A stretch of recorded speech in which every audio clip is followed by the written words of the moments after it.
All right. Shalom, everyone. All right. Have you eaten and are you satisfied? Well, praise Yah. We'll give him all the glory and the honor. We have eaten and we are satisfied. All right. We're going to start our first session with our scripture readings in Midrash. We're going to be reading the book of Devarim, the book of Deuteronomy.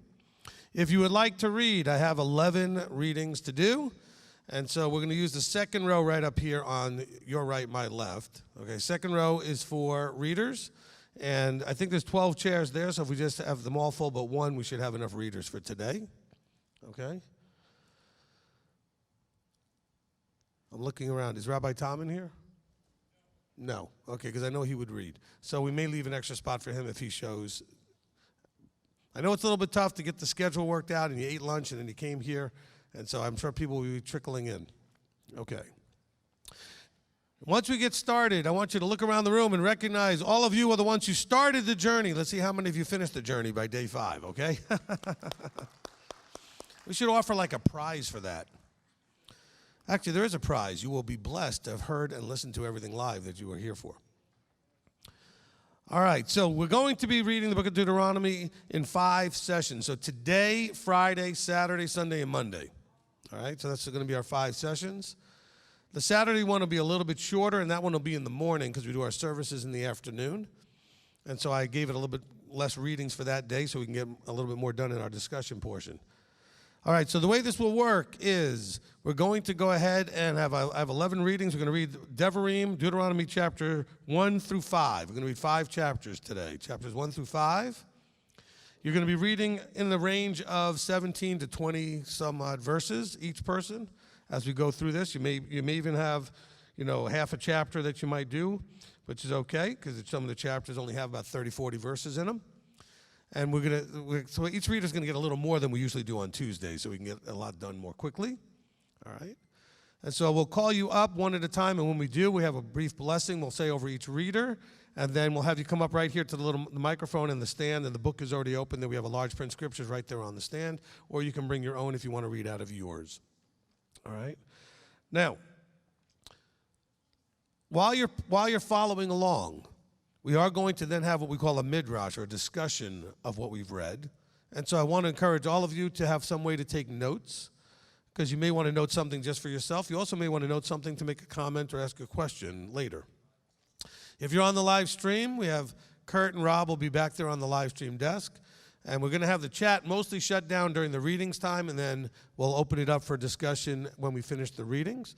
And so, once again, you should be have available a way to take notes and note down something you want to make a comment about or ask a question about. You also may want to just write something down because you might learn something. Now, I've done this lots and lots of times, but I can tell you that I still will sit here, up here at the front with my pen, listening and reading along with everybody else, and I will be writing down anything that comes to my mind that needs to be covered or discussed, fresh and new. Even though I've done this so many times, I don't just pull out, a sheet with all of that stuff on it. Although I do have some notes from previous times here, but I'm still going to be looking at anything that happens to see if I've ever already written a note on it, or if I haven't, to add one. And I always add a few each time. So some of you are thinking, well, we just finished Deuteronomy. Well, then you should be good at this. And some of you will go through this today going, wait a minute, we just covered that last month or the month before, and yet I learned something new again.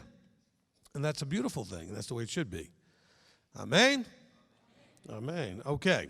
So again, that second row, we need 11 readers. I think we have 10, so we got like 2 empty chairs there, or 3. So we'll get 1 or 2 more readers in there, and it'll be good.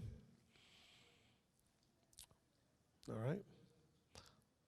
Okay, if anybody's reading, they're going to be in the second row over here on your right, my left. No? How many are sitting there? Oh, you got 11 in there already? Okay, then we're good. Okay, now, when we do session 2 on Friday, okay, let's give a priority to the people that didn't get to read today to let them get in there, and then we'll fill in the gaps after that, okay?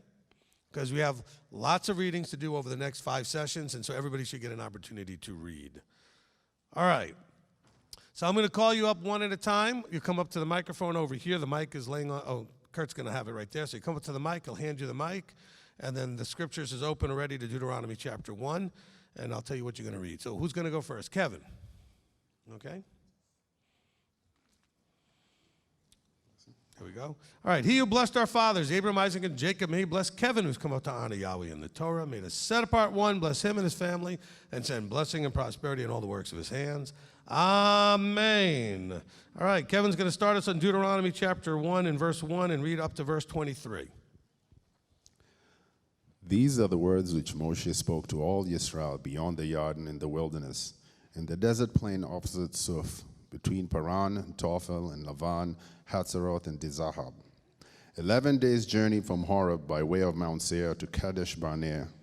And it came to be in the 40th year, in the 11th new moon, on the first day of the new moon, that Moshe spoke to the children of Israel, according to all that Yahweh had commanded him concerning them.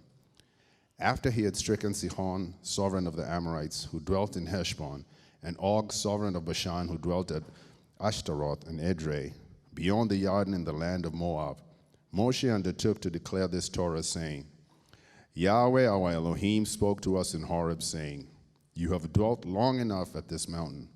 Turn and set out on your way and go into the mountains of the Amorites, and to all the neighboring places in the desert plain, in the mountains and in the low country, and in the Negeb, and in the seacoast to the land of the Canaanites, and to Lebanon as far as the great river, the river Euphrates. See, I have set the land before you. Go in and possess the land which Yahweh swore to your fathers, to Abraham, to Yitzchak, and to Yaakov, to give to them and their seed after them. And I spoke to you at that time, saying, I am unable to bear you by myself. Yahweh your Elohim has increased you, and see, you are today as numerous as the stars of the heavens. Yahweh Elohim of your fathers is going to add to you 1,000 times more than you are, and bless you as he has spoken to you. How do I bear your pressure and your burden and your strife by myself? Choose men wise and understanding and known to your tribes, and let me appoint them as your heads. And you answered me and said, The word which you have spoken to us to do is good. And I took the heads of your tribes, wise men and known, and made them heads over you, leaders of thousands and leaders of hundreds and leaders of 50s, and leaders of tens and officers for your tribes. And I commanded your judges at the time, saying, When hearing between your brothers, judge righteously between a man and his brother or the stranger who is with you. Do not show partiality in right ruling. Hear the small as well as the great. Do not be afraid of anyone's face, for the right ruling belongs to Elohim. And the case which is too hard for you, bring it to me, and I shall hear it. And I commanded you at that time all the words which you should do. Then we set out from Horeb and went through all the great and awesome wilderness which you saw on the way to the mountains of the Amorites, as Yahweh our Elohim had commanded us. And we came to Kadesh Barnea. And I said to you, You have come to the mountains of the Amorites which Yahweh your Elohim is giving us. See, Yahweh your Elohim has set the land before you. Go up and possess it, as Yahweh Elohim of our fathers has spoken to you. Do not fear, nor be discouraged. And all of you came near to me and said, Let us send men before us, and let them search out the land for us, and bring back word to us by the way by which we should go up, and of the cities into which we would come. And the matter was good in my eyes. So I took 12 of your men, one man from each tribe. Amen. Amen. Thank you. Sorry, I caught myself writing a note while you finished up there. Thank you, Kevin. All right, Ben. He who blessed our fathers, Abraham, Isaac, and Jacob, may he bless Ben, who's come up to honor Yahweh in the Torah. May the set apart one bless him and his family and send blessing and prosperity in all the works of his hands. Amen. Okay, Ben's going to take us now from verse 24 to the end of the chapter. And they turned and went up into the mountains and came to the Wadi Eshcol and spied it out. And they took some of the fruit of the land in their hands and brought it down to us. And they brought back word to us, saying, The land which Yahweh our Elohim is giving us is good. But you would not go up and rebelled night and in cloud by day. And Yahweh heard the voice of your words and was wroth, and took an oath, saying, Not one of these men of this evil generation shall see that good land of which I swore to give to your fathers, except Caleb, son of Jephunneh. He shall see it, and to him and his children I give the land on which he walked, because he followed Yahweh completely. And Yahweh was enraged with me for your sake, saying, You do not go in there either. Yehoshua the son of Nun, who stands before you, he shall go in there. Strengthen him, for he shall cause Israel to inherit. And your little ones and your children, who you say are for a prey, who today have no knowledge of good and evil, they are going in there, and to them I give it, and they are to possess it. But you, turn and take your journey into the wilderness by the way of the sea of reeds. Then you answered and said to me, We have sinned against you, Yahweh. We ourselves are going up, and we shall fight, as Yahweh our Elohim commanded us. And when each one of you had girded on his battle gear, you were ready to go up into the mountain. And Yahweh said to me, Say to them, Do not go up nor fight, for I am not in your midst, lest you be smitten before your enemies. So I spoke to you, but you would not listen, and rebelled against the mouth of Yahweh, and acted proudly, and went up into the mountain. Then the Amorites who dwelt in that mountain came out against you and chased you as bees do, and drove you back from Seir to Hormah. And you returned and wept before Yahweh, but Yahweh would not listen to your voice, nor give ear to you. So you dwelt in Kadesh many days, according to the days that you dwelt. Amen. Amen. Okay, thank you, Ben. Okay, next up is Pete. He who blessed our fathers, Abraham, Isaac, and Jacob, may he bless Pete, who's come up down to Yahweh in the Torah. May the set-apart one bless him and his family and send blessing and prosperity on all the works of his hands. Amen. Okay, you're going to take us into chapter 2 and read verses 1 through 18. Then we turned and set out into the wilderness, the way of the sea of reeds, as Yahweh spoke to me. And we went round Mount Seir many days. And Yahweh spoke to me, saying, You have gone around this mountain long enough. Turn northward.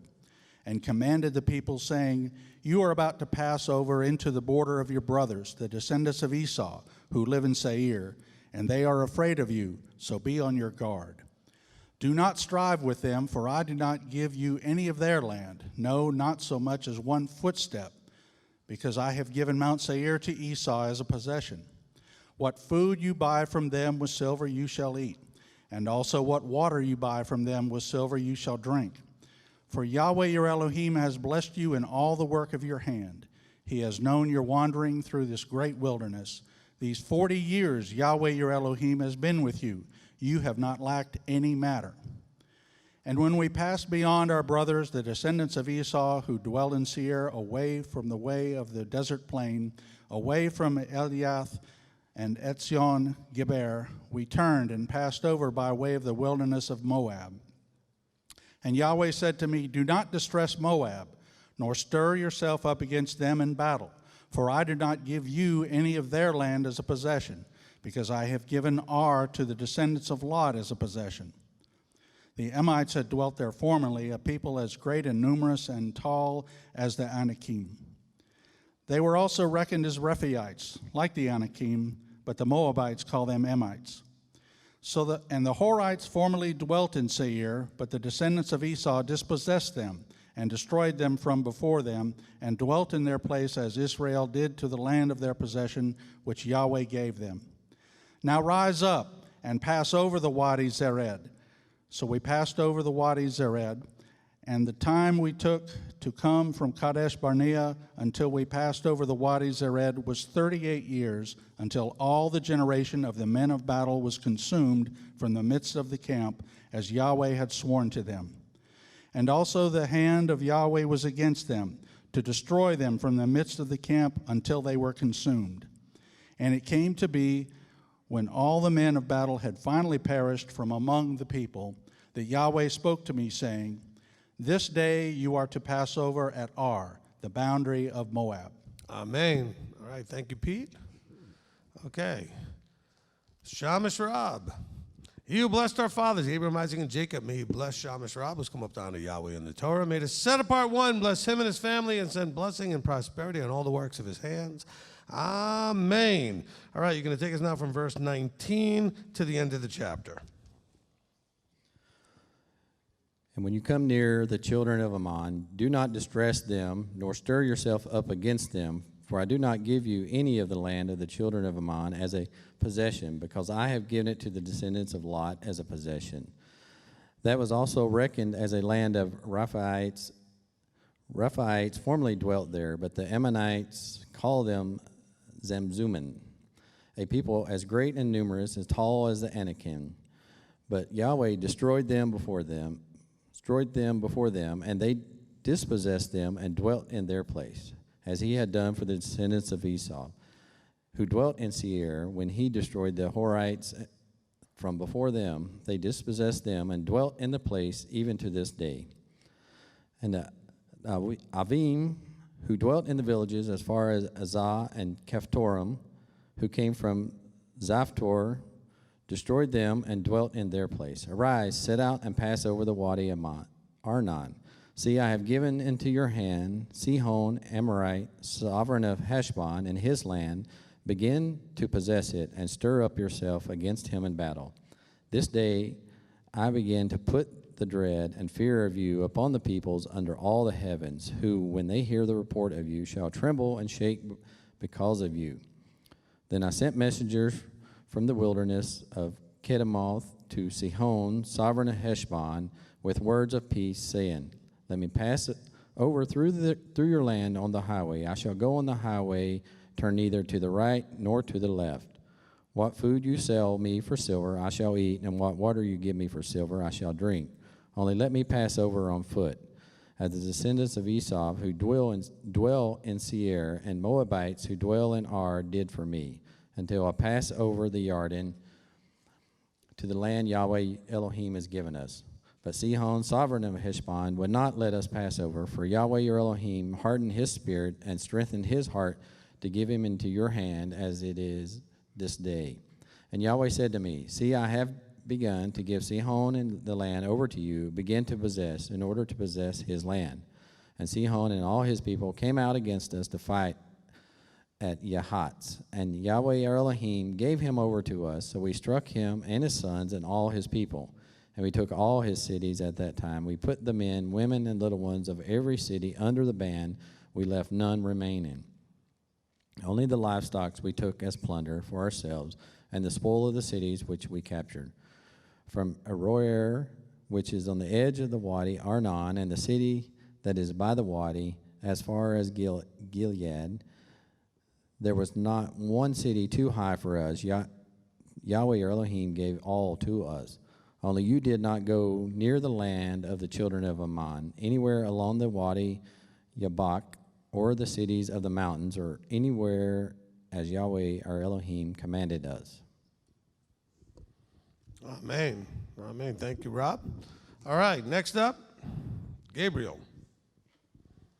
He who blessed our fathers, Abraham, Isaac, and Jacob, may he bless Gabriel has come up to honor Yahweh in the Torah. May the set-apart one bless him and his family and send blessing and prosperity in all the works of his hands.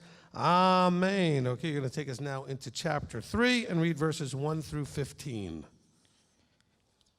Then we turned and went up the way to Bashan, and to Og, sovereign of Bashan, came out against us, he and all his people, to battle at Idre.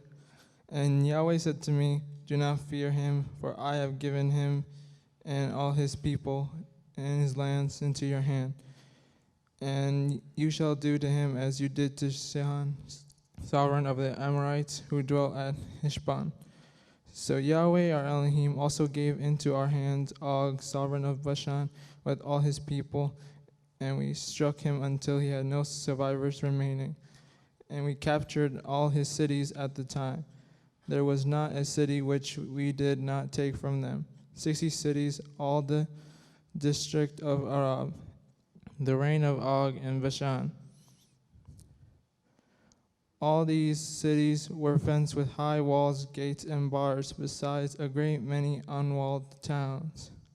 And we put them under the ban, as we did to Sihon, sovereign of Heshbon, putting the men, the women, and the children of every city under the ban.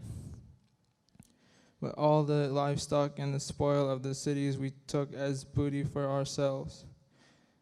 And at that time we took the land from the hand of the two sovereigns of the Amorites, that was beyond the Jordan, from the Wadi Aran to Mount Haram.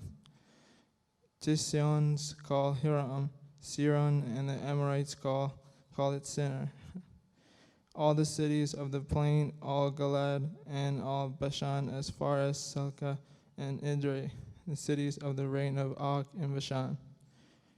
For only Og, sovereign of Bashan, was left of the remnant of the Rephites. See, his bedstead was an iron bedstead. Is it not in Rabbah of the children of Ammon? 9 cubits is its length, and 4 cubits it is width, according to the cubit of a man. And this land which we possessed at that time from Aro, which is by the Wadi Aran, and half the mountains of Gilead and its cities, I gave to the Reubenites and the Kiddites and the rest of the Gilead and all Bashan of the reign of Og.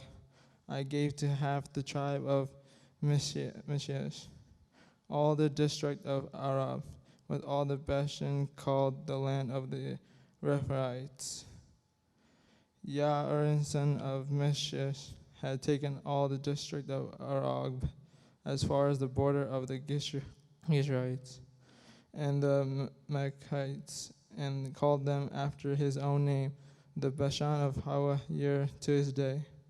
And to Machar I gave Gilad. Amen. Good job with all those names. That was tough. And you actually got 2 or 3 of them right. And so, no, I'm kidding.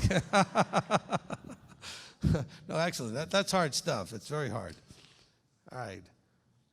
And Ariel, right? Yes. All right. He who blessed our fathers, Abraham, Isaac, and Jacob, may he bless Ariel, who's come up to honor Yahweh in the Torah. May the set apart one bless her and her family and send blessing and prosperity in all the works of her hands. Amen. Okay, you're going to take us now from verse 16 to the end of the chapter. And to the Reubenites and the Gadites I gave from Gilead as far as the Wadi Arnon, the middle of the Wadi as the border, as far as the Wadi Yabak, in the border of the children of Ammon. And the desert plain with the Jordan as the border, from Kinnereth as far as the Sea of Arabah, the Salt Sea, below the slopes of Pisgah on the east, as I commanded you at that time, saying, Yahweh your Elohim has given you this land to possess. All you sons of might, pass over armed before your brothers, the children of Israel. But let your wives and your little ones and your livestock, I know that you have much livestock, stay in your cities which I have given you, until Yahweh has given rest to your brothers as to you, and they also possess the land which Yahweh your Elohim has given them beyond the Jordan. Then you shall return, each man to his possession which I have given you. And I commanded Yehoshua at that time, saying, Your eyes have seen all that Yahweh your Elohim has done to these 2 sovereigns. Yahweh does the same to all the reigns which you are passing over. Do not fear them, for Yahweh your Elohim himself fights for you. And I pleaded with Yahweh at that time, saying, O Master Yahweh, you have begun to show your servant your greatness and your strong hand. For who is a mighty one in the heavens or on earth who does according to your works and according to your might? I pray, let me pass over and see the good land beyond the Jordan, this good hill country, and Lebanon. But Yahweh was enraged with me for your sake, and would not listen to me, and Yahweh said to me, Enough of that, speak no more to me about this matter. Go up to the top of Pisgah, and lift up your eyes westward and northward and southward and eastward, and look with your eyes, for you do not pass over this Jordan, but command Yehoshua, and strengthen him, and make him brave, for he shall pass over before this people, and cause them to inherit the land which you see. And we dwelt in the valley opposite Beth Peor. Amen. Okay, thank you, Ariel. Okay, next up, Angela. You blessed our fathers, Abraham, Isaac, and Jacob. May you bless Angela, who's come up to honor Yahweh in the Torah. May the set apart one bless her and her family and send blessing and prosperity in all the works of her hands. Amen. Okay, you're going to take us now into chapter 4 and read verses 1 through 14. And now, O Yisrael, listen to the laws and the right rulings which I am teaching you to do, so that you live and shall go in and possess the land which Yahweh Elohim of your fathers is giving you. Do not add to the word which I command you, and do not take away from it, so as to guard the commands of Yahweh your Elohim, which I am commanding you. Your eyes have seen what Yahweh did at Baal Peor, for Yahweh your Elohim has destroyed from your midst all the men who followed Baal Peor. But you are clinging to Yahweh your Elohim, but you who are clinging to Yahweh your Elohim are alive today, every one of you.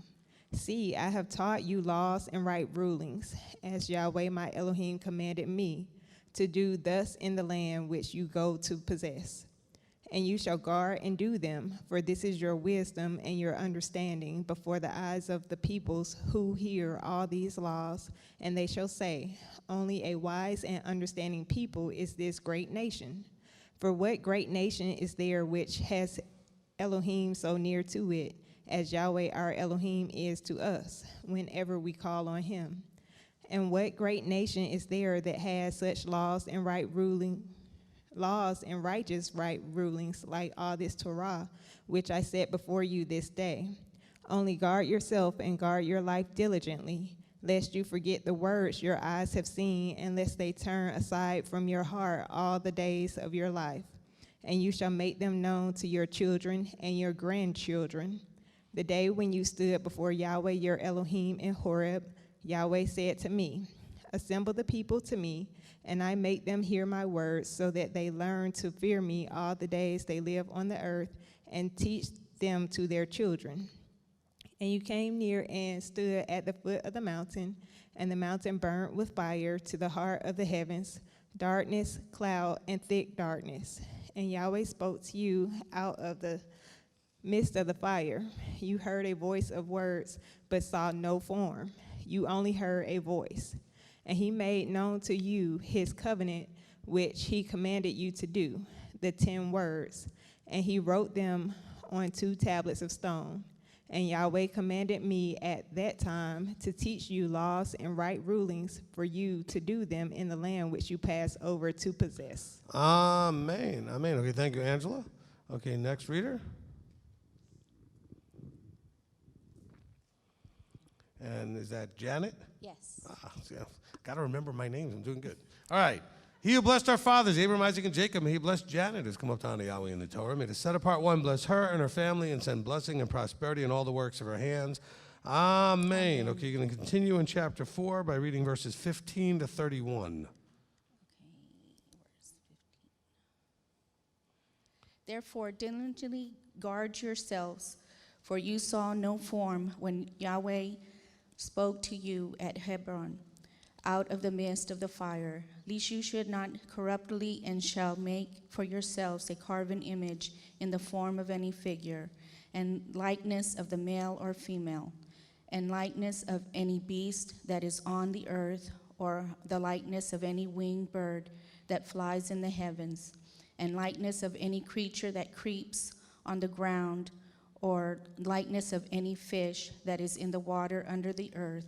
And lest you lift up your eyes to the heavens, and shall see the sun, and the moon, and the stars, and all the host of heavens, and you be drawn away into the bowing down to them and serving them, which Yahweh your Elohim has allotted to all the people under all the heavens. But Yahweh has taken you and brought you out of the iron furnace, out of Mitzrayim, to be his people, an inheritance as it is today. And Yahweh has engaged with me because of your words, and swore that I would not pass over the garden, and that I would not enter the good land, which Yahweh your Elohim is giving you as an inheritance. For I am to die in this land. I am not passing over to the garden, but you are passing over and shall possess the good land. Guard yourselves, lest you forget the covenant of Yahweh, your Elohim, which he made with you, and shall make for yourselves a carven image in any form, as Yahweh, your Elohim, has commanded you. Let's see. For Yahweh, your Elohim, is a consuming fire, a jealous El. When you bring forth children and grandchildren, and shall grow old in the land, you shall do corruptibly and make a carven image in the form of whatever, and shall do what is evil in the eyes of Yahweh your Elohim, to provoke him. I shall call the heavens and the earth to witness against you that day, that you soon completely perish from the land which you passed over the garden to possess, and you do not prolong your days in it, but are completely destroyed. And Yahweh shall scatter you among the peoples, and you shall be left few in number among the nations where Yahweh drives you. And there you shall serve mighty ones, and the works of men's hands, and wood and stone, which neither see nor hear, nor eat nor smell. But from there you shall seek Yahweh your Elohim, and shall find when you search for him with all your heart and with all your being. And in your distress, when all these words shall come upon you in the latter days, then you shall return to Yahweh your Elohim, and shall obey his voice. One more. See. For Yahweh your Elohim is a compassionate El. He does not forsake you, nor destroy you, nor forget the covenant of your father, which he swore to them. Amen. Amen. Okay, thank you, Janet. All right, who we got next? Chris. Okay, ready? He who blessed our fathers, Abraham, Isaac, and Jacob, may bless Chris, who's come up down to Yahweh in the Torah. But he set apart one, bless him and his family, send blessing and prosperity in all the works of his hands. Amen. All right, Chris, you're going to take us now from verse 32 to the end of the chapter. For ask now of the days that are past, which were before you, since the day that Elohim created man on the earth, and ask from one end of the heavens to the other end of the heavens, whether there has been a word as great as this, or has been heard like it. Has a people heard the voice of Elohim speaking out of the midst of the fire, as you have heard, and live? Or has Elohim tried to go and take for himself a nation from the midst of a nation by trials and by signs and by wonders and by battle and by a strong hand and an outstretched arm and by fearsome deeds, according to all that Yahweh your Elohim did for you in Mitzrayim before your eyes? You have been shown it, to know that Yahweh Elohim himself is Elohim. Yahweh himself is Elohim. There is no one beside him. From the heavens he let you hear his voice to instruct you, and on earth he showed you his great fire, and you heard his words out of the midst of the fire. And because he loved your fathers, therefore he chose their seed after them, and brought you out of Mitzrayim with his presence, with his great power, to drive out from before you nations greater and stronger than you, to bring you in, to give you their land as an inheritance, as it is today. And you shall know today, and shall recall to your heart, that Yahweh himself is Elohim in the heavens above, and on the earth beneath there is none else. And you shall guard his laws and his commands, which I command you today, so that it is well with you and with your children after you, that you prolong your days on the soil which Yahweh your Elohim is giving you for all time. Then Moshe separated 3 cities beyond the Jordan toward the rising of the sun for a manslayer to flee there, he who unknowingly murdered his neighbor without having hated him in time past, and might flee to one of these cities and live. Betzer in the wilderness in the level land for the Reubenites, and Ramoth in Gilead for the Gadites, and Golan in the Bashan for the Menashites. And this is the Torah which Moshe set before the children of Israel. These are the witnesses and the laws and the right rulings which Moshe spoke to the children of Israel after they came out of Mitzrayim, beyond the Jordan, in the valley opposite Beth Peor, in the land of Sihon, sovereign of the Amorites, who dwelt at Heshbon, whom Moshe and the children of Israel have stricken after they came out of Mitzrayim. And they took possession of his land, and the land of Og, sovereign of Bashan, 2 sovereigns of the Amorites who were beyond the Jordan, toward the rising of the sun, from Aroer, which is on the bank of the Wadi Arnon, even to Mount Sion, which is Hermon, and all the desert plain beyond the Jordan as far as the Sea of Arabah, beyond the slopes of Pisgah. Amen. Okay, thank you, Chris. Okay, next up.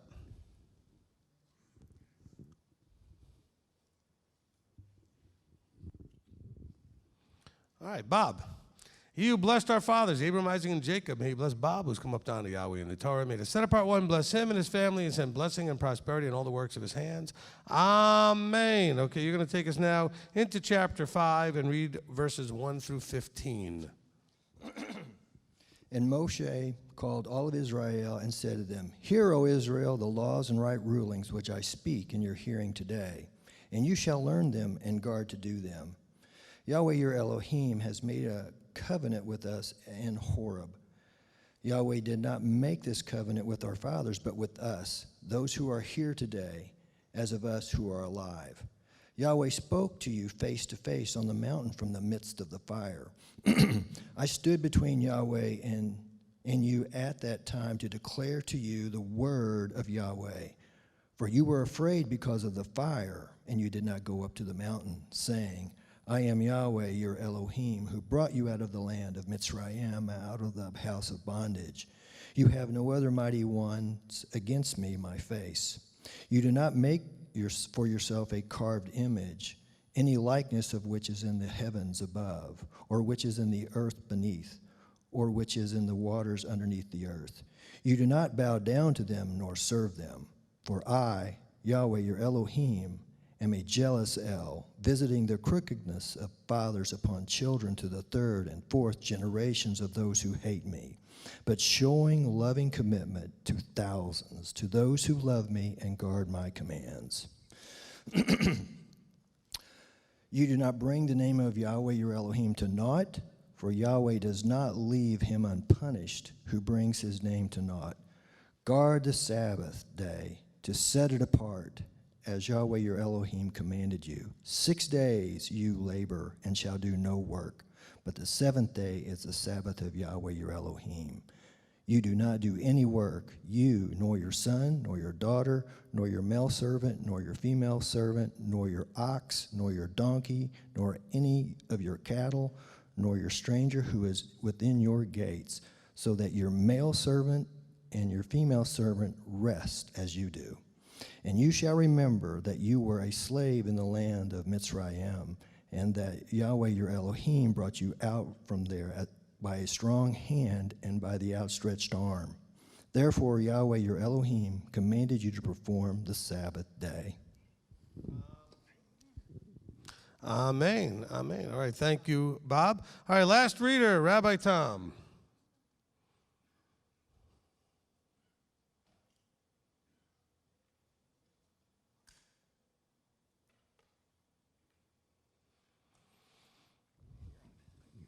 All right. He who blessed our fathers, Abraham, Isaac, and Jacob, may he bless Rabbi Tom, who's come up down to Yahweh in the Torah. May the set apart one bless him and his family and send blessing and prosperity in all the works of his hands. Amen. Okay, Rabbi Tom, you're going to take us now from verse 16 to the end of the chapter. Respect your father and your mother, as Yahweh your Elohim has commanded you, so that your days are prolonged, and so that it is well with you on the soil which Yahweh your Elohim is giving you. You do not murder, you do not commit adultery, you do not steal, you do not bear false witness against your neighbor, you do not covet your neighbor's wife, you do not desire your neighbor's house, his field, nor his male servant, nor his female servant, his ox, nor his donkey, or whatever belongs to your neighbor. These words Yahweh spoke to all your assembly in the mountain from the midst of fire, of the cloud and of the thick darkness, with a loud voice, and he added no more. And he wrote them on two tablets of stone, and gave them to me. And it came to be, when you heard the voice from the midst of the darkness, while the mountain was burning with fire, that you came near to me, all the heads of your tribes and your elders, and said, See, Yahweh our Elohim has shown us his esteem and his greatness, and we have heard his voice from the midst of the fire. Today we have seen that Elohim speaks with man and lives. And now, why should we die? For this great fire is consuming us. If we hear the voice of Yahweh or Elohim any more, then we shall die.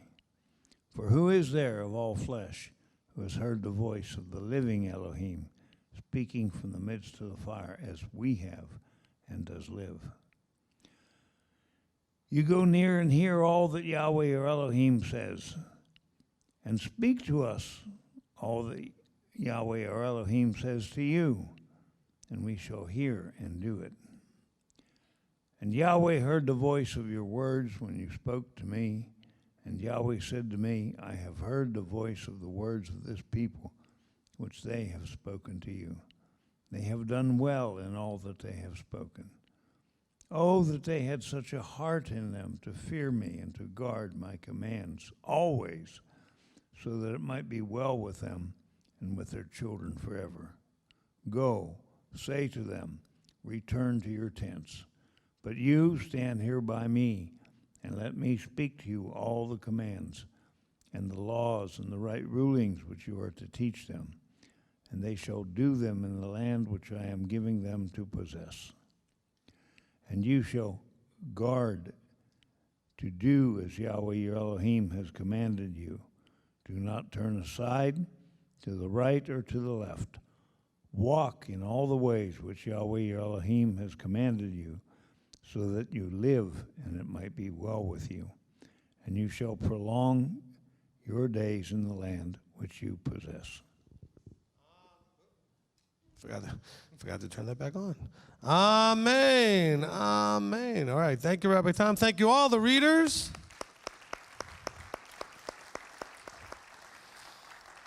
All right. Okay, so we're going to go ahead and reset now for the comments and questions time. All right, so a lot to cover here in the first 6 chapters. Well, first 5 chapters. We finish that and get leading into 6 next time. So 5 chapters. We got a lot of history where Moses is reminding them of things that have already passed and led to the point, so he's still kind of giving them an idea of where you came from and where we are up to. And so if you have any comments or questions, you can come and line up here in the front row would be fine, because we left the front row for some people if they wanted to sit, but you can sit in the front row there's a room there. And let's fill it up with purples. That would be really good. Just because Rocky came up first, I wanted to tease him. Okay. How did you beat Janet to the line? That was good. All right. So if you're online, we're going to open up the chat. So we got Rob there. He's going to take down your comments or questions. And so we can begin with you, Rocky. Come on up. Uh-oh. What did you do? See what you did? Don't worry, we'll get that fixed for you. Let's pull it back up. Yeah, it's not going to hold both Bibles. That's the problem. There you go. My heart's beating. Feel alive when you're standing up. Feel alive when I'm standing up here in front of you. Okay, my question is, it's on chapter 1, but I have to start in verse 18. It's actually 18:18. And I hate to even read this. This is dangerous, me having this book in my hand and me trying to read out of it. I'm a dum-dum. But it's 18:18. It says, I will raise up them a prophet like you from among the brethren, and I will put my words in his mouth, and he shall speak them, and all that I command him. And then it says that, and it shall be whoever will not hear my words, which he speaks in my name, will require of him. Okay, I'm nervous. So, in Deuteronomy 1:43, it says, so I spoke to you, yet you would not listen, but you rebelled against the commands of Yahweh, and willfully went up to the mountain. So, to me, and then it goes to me that's telling me that I believe that you was raised up by Yahweh, and you speak as a prophet His words. And if I don't listen to you even publicly, and you're speaking or your teachings, that's unwillfully. That it's for something, that He's going to require that of me, not even just in privately counseling. And then in verse 17, verse 12 and 13. Now the man who acts willfully and will not heed to the priest who stands in the ministry of there before the Lord, Yahweh your Elohim, or judge the man shall die. Ooh, that's real. That just, no wonder I'm shaking. I mean, it really bothers me. I mean, I'm taking this really seriously. Right, that's chapter 12. That's chapter 17, verses 12 and 13, just so people know where you are. Okay. So, and I didn't hear what you really said. I'm sorry. No, I just, you went to chapter 18, then you went back to chapter 1. I wanted to say that you were reading now out of chapter 17. I just wanted, so they knew who you were. I'm sorry? No, you were reading correctly. I just wanted to tell them what you were reading from. Okay, 17 verse 12. And 13, And right. 17 verse 13. And all the people shall hear and fear and no longer act unwillingly, willfully doing things. Did I make any sense? Yes. Okay. You always do. Yeah, I don't know Really? that you always think you Why do. am I so nervous? Because I'm that Because the purple? blue is on top, not the red. Oh. So then you need to help me with that. See, the red wouldn't have any confidence issues whatsoever, but the blue has some issues sometimes. Okay. With the confidence. Cool. I can't wait to get to watch that. There you go. So, for what it's worth.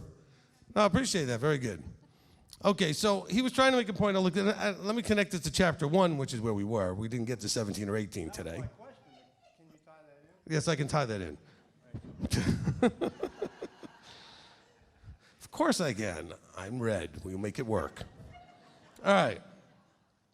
This really comes down to chapter 1, verse 17 is starting to link this together. When it talks about do not show partiality in right ruling. He says, hear the small and the great, do not be afraid of anyone's face, etc. Then he goes, and if the case is too hard for you, bring it to me and I shall hear it. Okay, so this is, he sets up the heads in verse 15, so the structure is being set up. This is a structure that he's going to give us more detail about in chapter 17 as far as when issues are too difficult and how that works. But he's already setting that up here in chapter 1. So that was in my notes to kind of cover with you guys that it's already there in chapter 1 that he's going ahead and choose men in verse 13 of understanding and known of your tribes and let me appoint them as your heads. Now bear in mind that as this is going on, you need to recognize that you have this appointing being done by a leader. Leaders are appointed by leaders. Okay, that's an important little piece of this, so make sure you get that. The leadership is appointed by other leaders. And so that you see going on in chapter 1 and verse 13. Then later he says, and then when they are dealing with their things, if there was a matter that's too difficult, they bring it to Moses. Of course, then Moses would bring it directly to Yahweh, and he had that relationship, panim al panim, face to face. And so you have that going on here in the structure.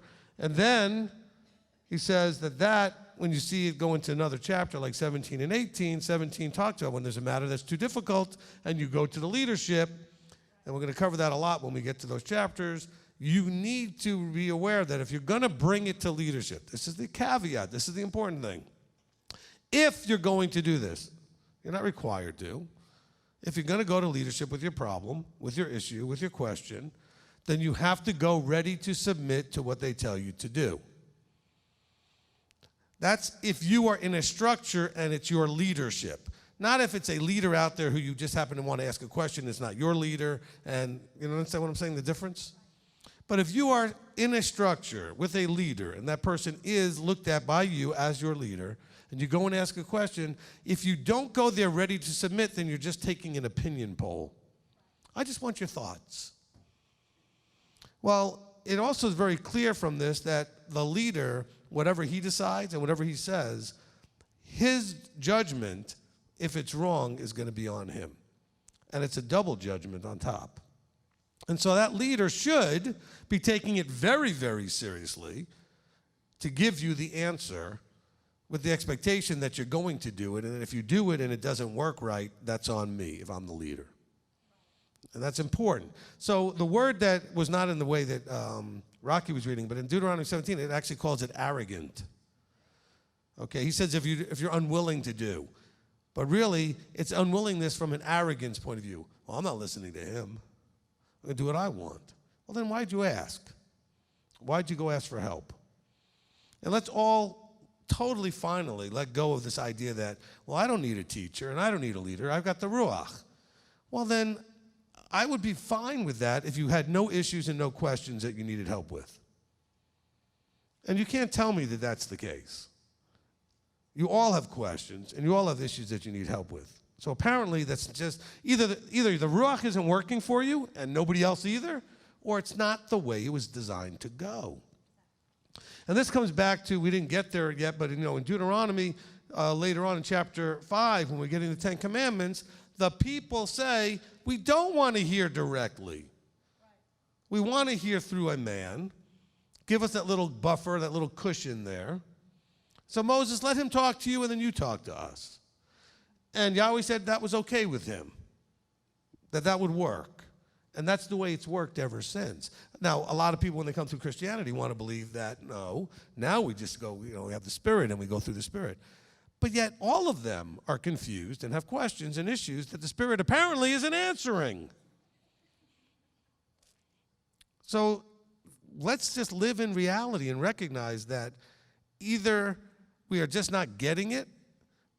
Now, I'm not saying that the way I'm putting it has to be the only answer. If you have another way that could work, but the idea that the Spirit's just going to answer everything for you clearly isn't working. And it's not working because, I shouldn't say it's not working because the Spirit's failing.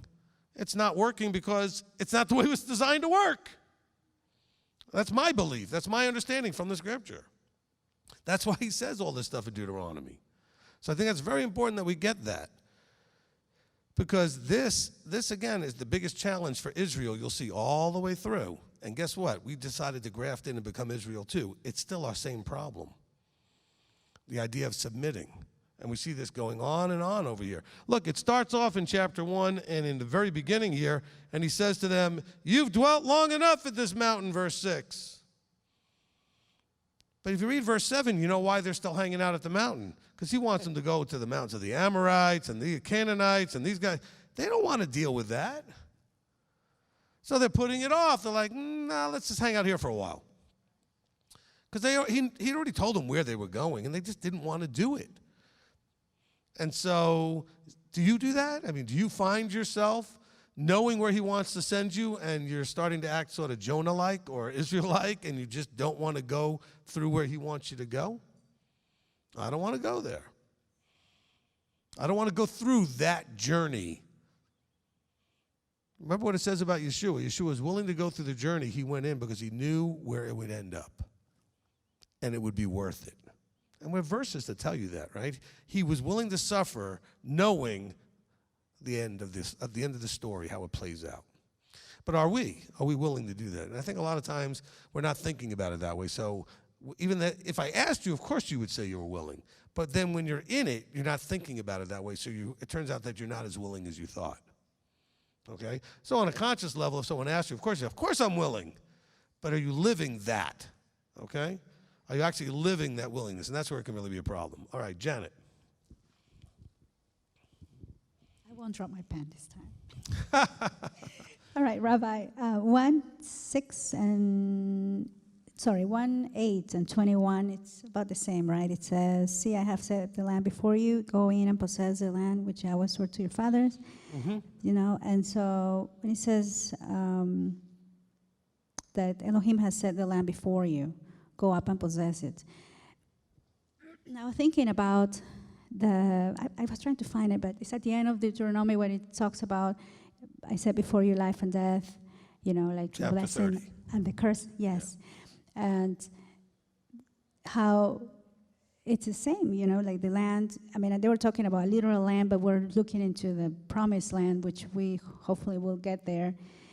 And to possess it means that we really need to act courageously like they were supposed to do, right? Because if we're lukewarm or if we're wishy-washy or whatever it is, we're really not going to get there. We really need to act with a lot of faith, emunah, betachon, all the things that you've teaching us. And that's what I take from these two verses. And decisively focusing on it, right? Day by day, guarding it. I love what they did this morning with the children. They had the little noodles, the little pasta little noodles, and they put a little Torah, a little scripture inside, and the kids were actually asked to keep that, and not everybody came back with it intact. Some of them have lost it, some of them have broken it, and she was giving, Morris Sarabeth was giving the analogy, you know, Torah is the same thing. You need to guard it, you need to protect it, you need to keep an eye on it, and you know, it has to be in your mind, like you were saying, in your mind all the time, so that we can really make it to the promised land. The other one that I wrote here was 16:17, when it says, do not show partiality. And I was thinking about when you were saying, you know, when you come to me for advice, you need to really make sure that you're going to submit to my advice. A lot of times we've come to you for counseling, and I don't know if that happens to everybody, but we never know what you're going to say to us. I mean, it's like really, sometimes the advice is going to be like, what are we supposed to? And you're helping us to see how you really don't show partiality. You really don't. You really try to hear both sides of the story and to really be, you know, act justly like he is.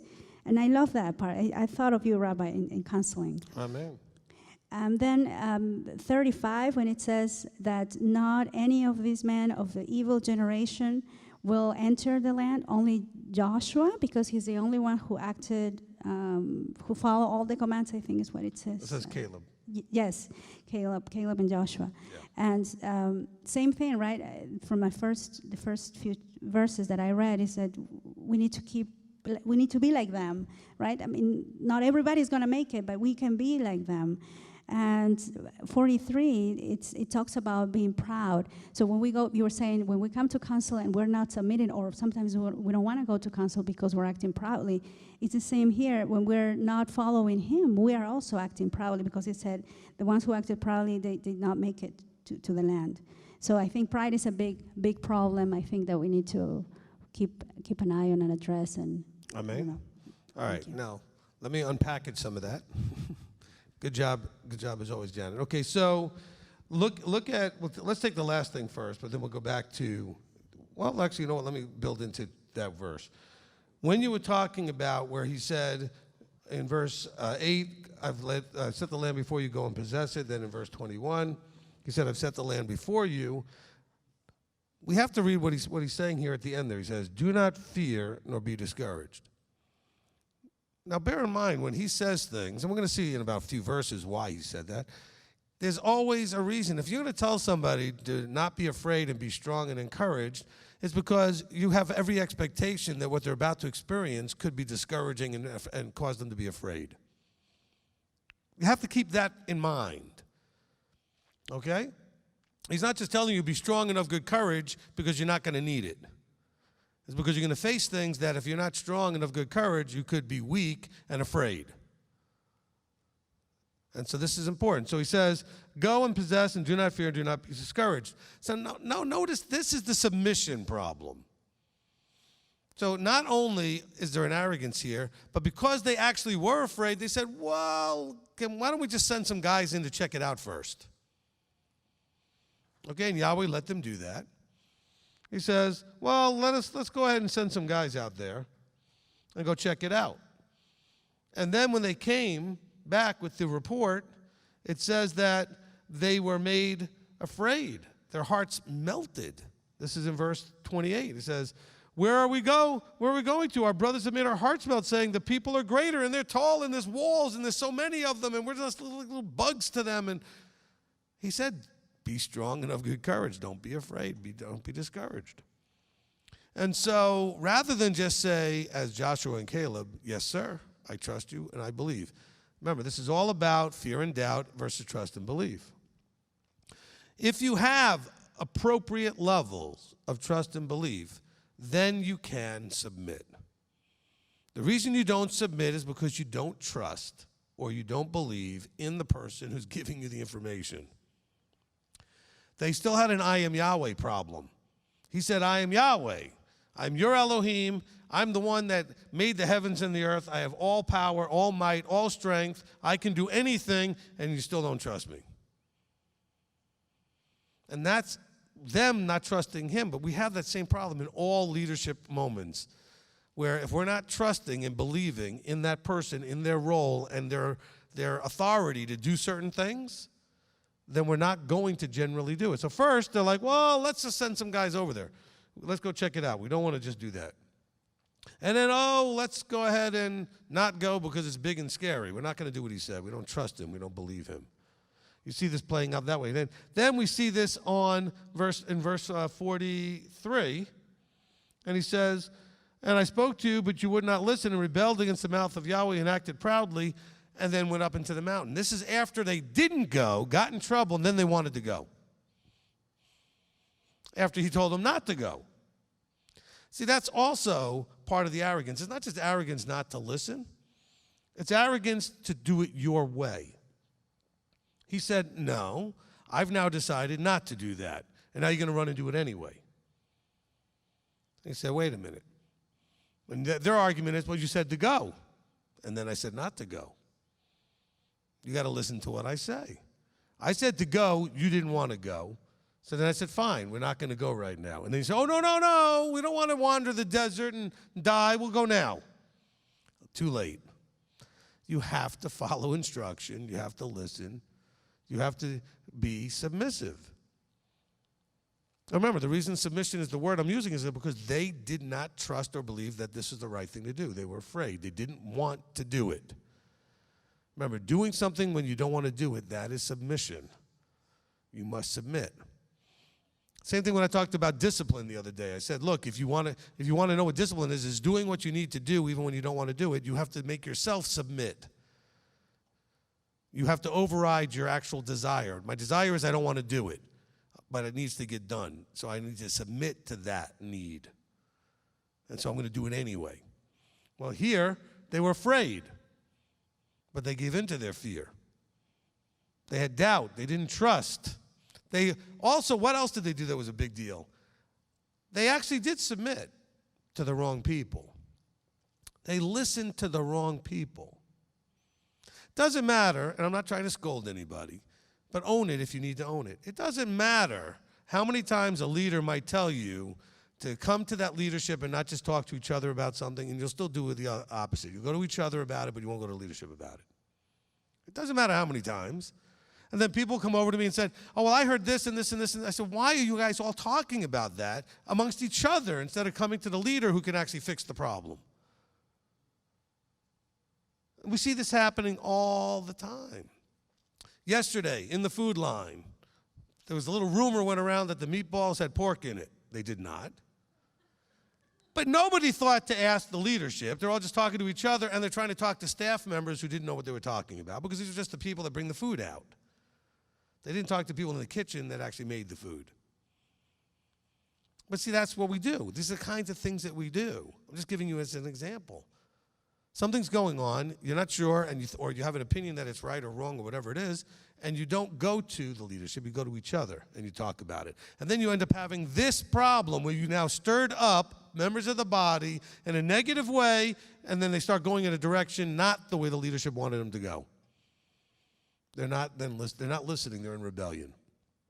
And you, from just having a little panicked little conversation, have no idea that you lit a fire that turned into a rebellion. Really. And you're thinking, oh, I just went to a friend of mine and I was just talking about it. And then they told their two friends and so on and so on and so on. And next thing you know, we have a problem. Because these guys that came back, there's like 2 to 3 million Israelites. It's 12 of them went out to spy the land. They didn't talk to everybody themselves. They told a few people and then spread it like wildfire amongst everybody. And that's what you guys have to be really careful about. You can't be doing that. So Janet, you made a good point. But I want us to understand that the arrogance being talked about in 43 is not the same necessarily as what's happening in Deuteronomy chapter 17. Chapter 17, it just says that you're given counsel and you just don't do the counsel. In this case, they're trying to now say, oh, we know we messed up, so now we're going to go fix it our way instead of fixing it the right way. And that's where, if they really wanted to fix it, they should have said, what can we do to fix it? And Yahweh would have said, nothing. You need to go out there and do this journey, and then when I tell you, you'll get to come back. But we still want to insert, but I don't want to do it that way. I don't want to wander the desert for 40 years. I want to go in the land now. You didn't want to 5 minutes ago. Well, that choice seemed like a dangerous, bad choice. Now you just gave me a worse choice. Why did he need to do that? Because you still didn't trust him. And that's really the ultimate point. Why don't you listen to me? The ones who don't, because you don't trust me. You don't trust that he's working through me. You don't trust that that flow is coming from him. And that's fine. But just, I need you to understand that that's why you do it. You don't trust. You don't believe. Some of you believe that I have an anointing and appointing. Some of you don't. And that's fine. That's your thing. But understand that when you don't do, that's the reason. You have decided that that's not a trustworthy source. Then why are you sitting here being fed by this source? Why do you come? Because you're going to do the parts that you want to do. And you're going to pick and choose. I can't see anywhere in Scripture where that's actually mandated, allowable, or any of those other kind of things. You're kind of all in or nothing. At least that's the way it seems to me. Anybody disagree? Okay, that's the way. Rocky disagreed. No, he said amen. He agreed. I said, anybody disagree? And he said, amen. I knew what he meant, though. I knew what he meant. It was just funny timing. Okay. I mean, that was a lot to say here, but we're going to see this everywhere. And some of you people are going to be, that guy, all he wants to do is talk about structure and talk about submission. Can you tell me anything else that's a problem in the book? Seriously, is there any other real problem from Genesis to Revelation? It is the problem, isn't it? And he talks about it everywhere. And that's where we really get into trouble, because we just don't want to understand that they had the problem, so do we. No different. They were dealing with it in these particular situations, and you're dealing with it in your particular situations. Same problem, though. Can you trust and submit? Do you allow that there is authority?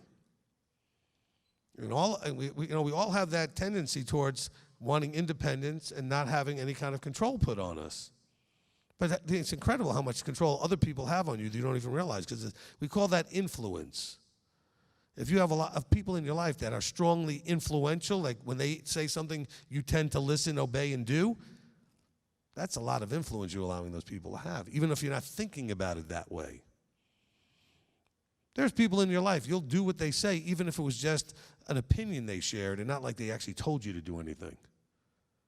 Well, I don't think you ought to do that. And you take it like it was a command, and then you don't do it. Even though it might be something that's totally appropriate to do. You don't know, but you'd have to go ask someone who actually has authority.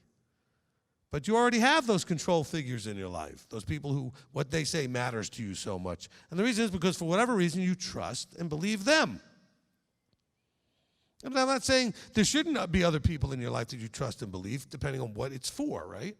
A wife has got to trust her husband. A lot of the marriage problems we have is because the wives don't trust their husbands. And by the way, that's not just for the reason that's the wife's fault. A lot of the men are not trustworthy. And so it goes in both directions. And see, we start from the top. The one at the top is trustworthy. Yahweh is trustworthy. Amen? So at least we start with one that we know is trustworthy. And then we know Yeshua is trustworthy. Oh, good. Now we got two beings in the universe that are trustworthy. Everybody else is suspect.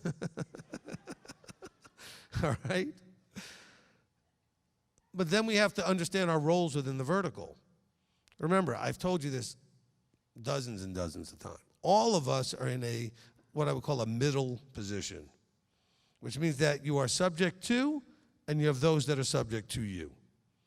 And you have to learn how to be both roles. You must submit to those that you are supposed to submit to, and you must have the responsibility to be trustworthy to lead those that are submitting to you. You're all in the middle. Every being in the universe except one is in the middle. Even Yeshua was in the middle, because the Father was above him, and all of the rest of us are below him. And so he needs to be trustworthy for us because we are below him. And he needed to be submitted to the Father, or none of this really works. And so that's really the key to all of this, all right? So that's a lot to say about those verses that Janet brought up, but that's really a great connection, and it ties into what Rocky started us off with, what he was trying to say. And it is a theme that we're now reading in chapter 1, and we're going to see it again in chapter 17 and other places. But look at that arrogance and that rebellion. He's calling them rebellious and arrogant right there in verse 43. It is rebellion to do it your way. And it's arrogant to do it your way. It is submission to do it his way. It's humble to do it his way. So we'll take arrogant versus humble. We'll take rebellion versus submission. It is arrogant and rebellion to do it your way. It is humility and submission to do it his way. Amen? All right. Who's next? Okay, Sierra. And then we'll go to you next. Okay, Rob? Wait, you got something on that? Okay, wait 1 second. We're going to go. Yeah, just kind of a follow-on right there. They're talking about when they rebelled, or the arrogance right there. But before that, he had appointed leaders and tens, hundreds, and officers over them. Where was the breakdown there? Because who was held responsible? All the people, were they the one that rebellious, or would it go top down?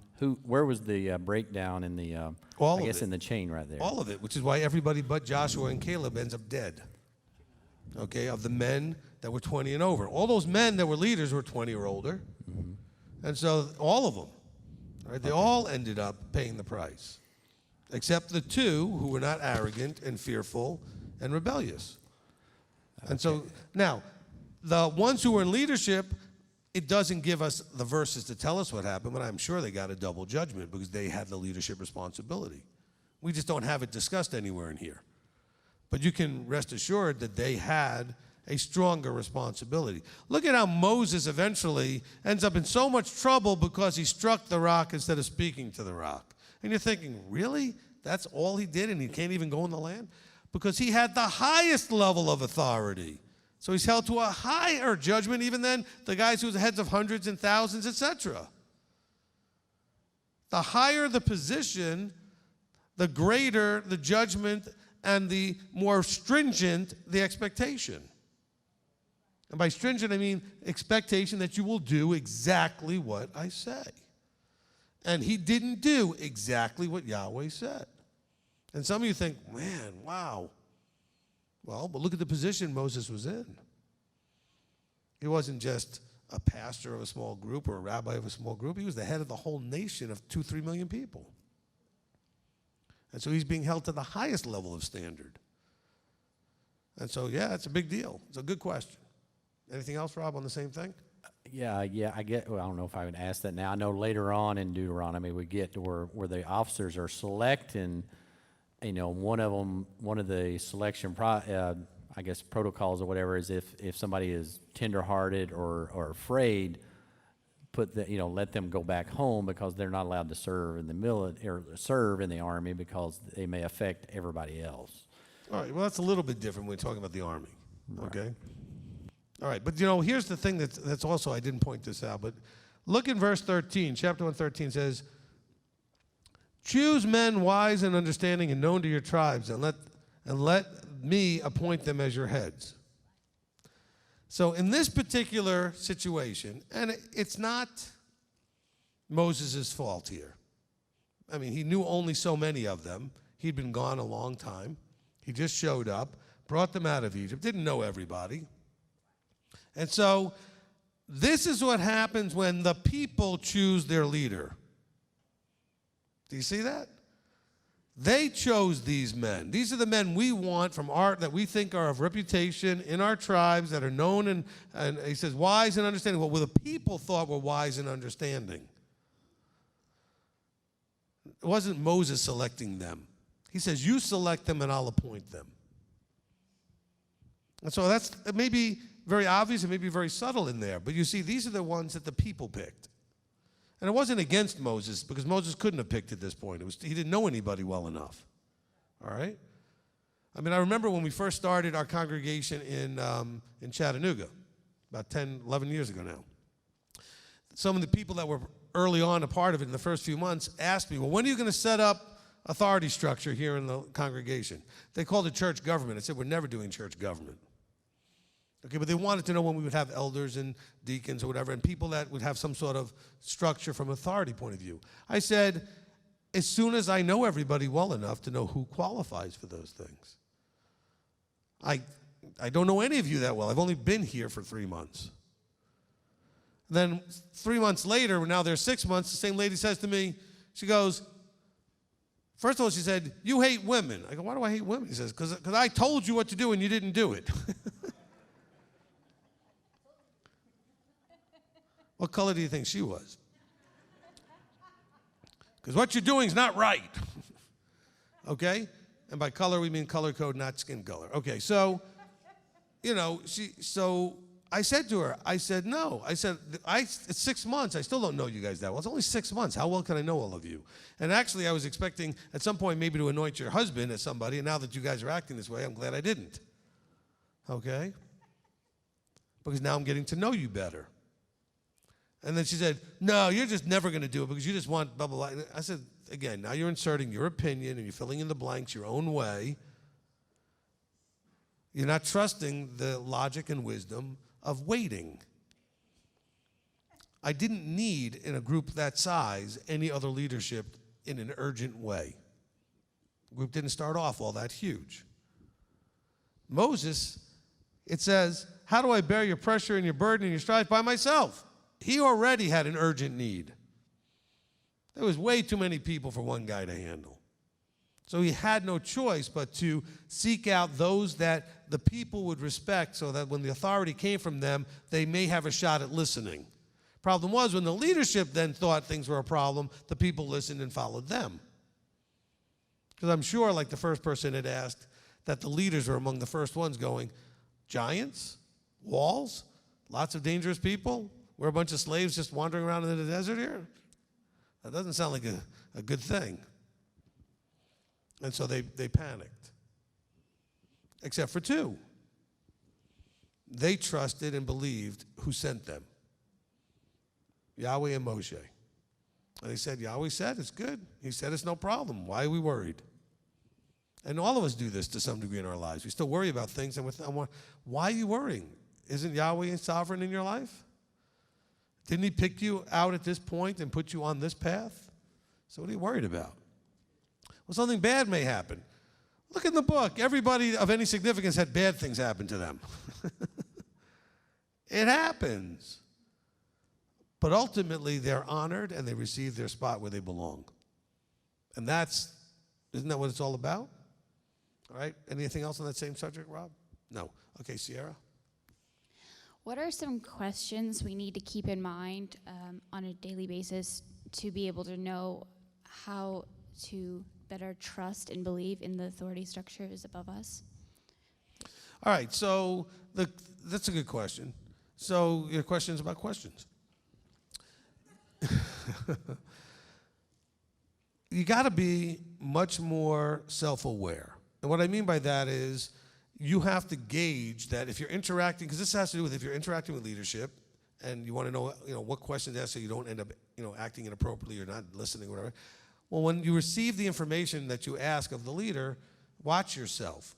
See how you feel and what you're thinking about what was just said and about your expectation and their expectation in terms of performance. What are you going to do or not do what was said?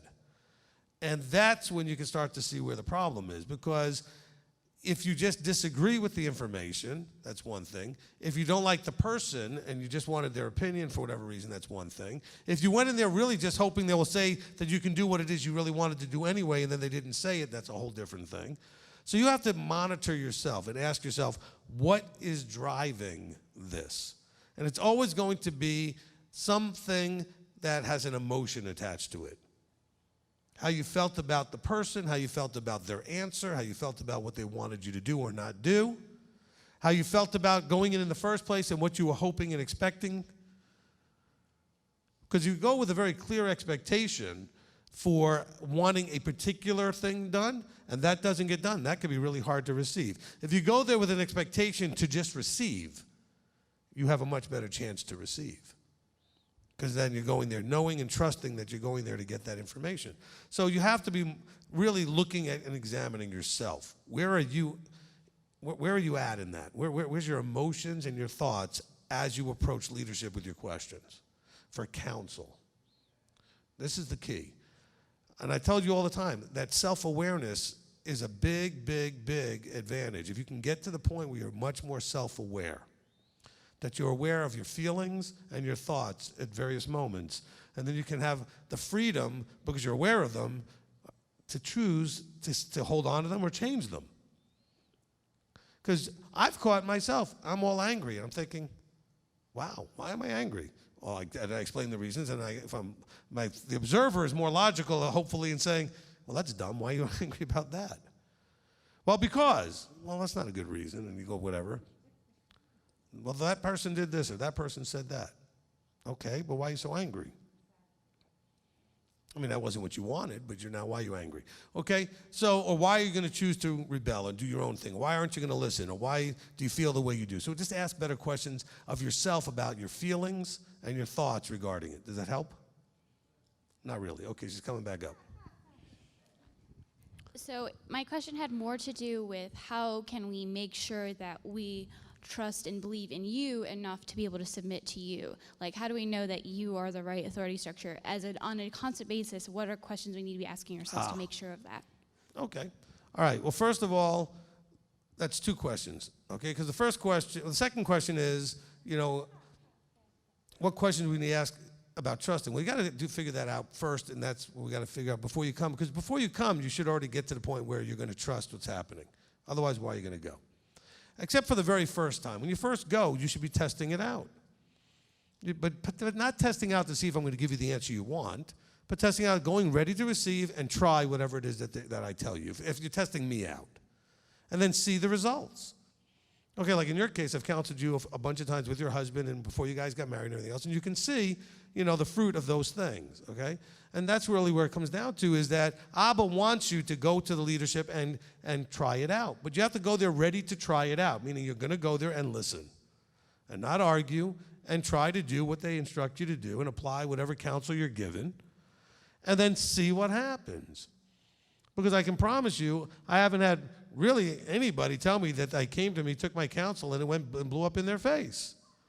Instead, I get a lot of people saying, Rabbi, it went great. I didn't expect it. I wasn't sure that what you said made any sense, but I did it anyway, and it worked.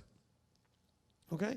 And again, it's not because of me. Remember, you asked, how do we know that you are anointed, which means that I was put here by a higher authority, and that you're trusting that the higher authority, which is Yahweh, is going to give me the insight to give you the counsel. Okay, that's the way this is. It's not about coming to me because I think I'm so smart or you think I'm so smart. But trusting that I will be submissive enough to allow him to inspire the words. And there are those of you that have come to me and tried it that I can't get you to stop coming to me because you got good fruit and it worked. I'm not saying that in a bad way. I'm saying because you see, wow, that works. I need to keep going. All right? And so you have to test it. But the first time you go, you have to go with a positive, optimistic expectation based on you're already listening to the teachings and you believe that I have an anointing at least to do this part. Otherwise, why are you coming at all, right? And then saying, okay, let's see how the counseling works. And then you come and you try. Now, I don't promise you're going to love every bit of it. You may not enjoy the conversation at all because they may get you to force you kind of verbally to look at yourself the way you need to or the situation the way you need to, and that can be very tough.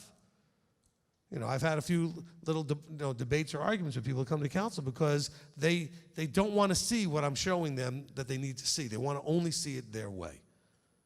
Now, more often than not, it's about situations they really don't have any control over that I have to get them to see that they have to let go. They're trying to control something they can't control. Usually it's a family member or something that's already an adult that they really can't, control. And they're coming out of pain and fear that person is going to get in worse trouble than they're already in some way.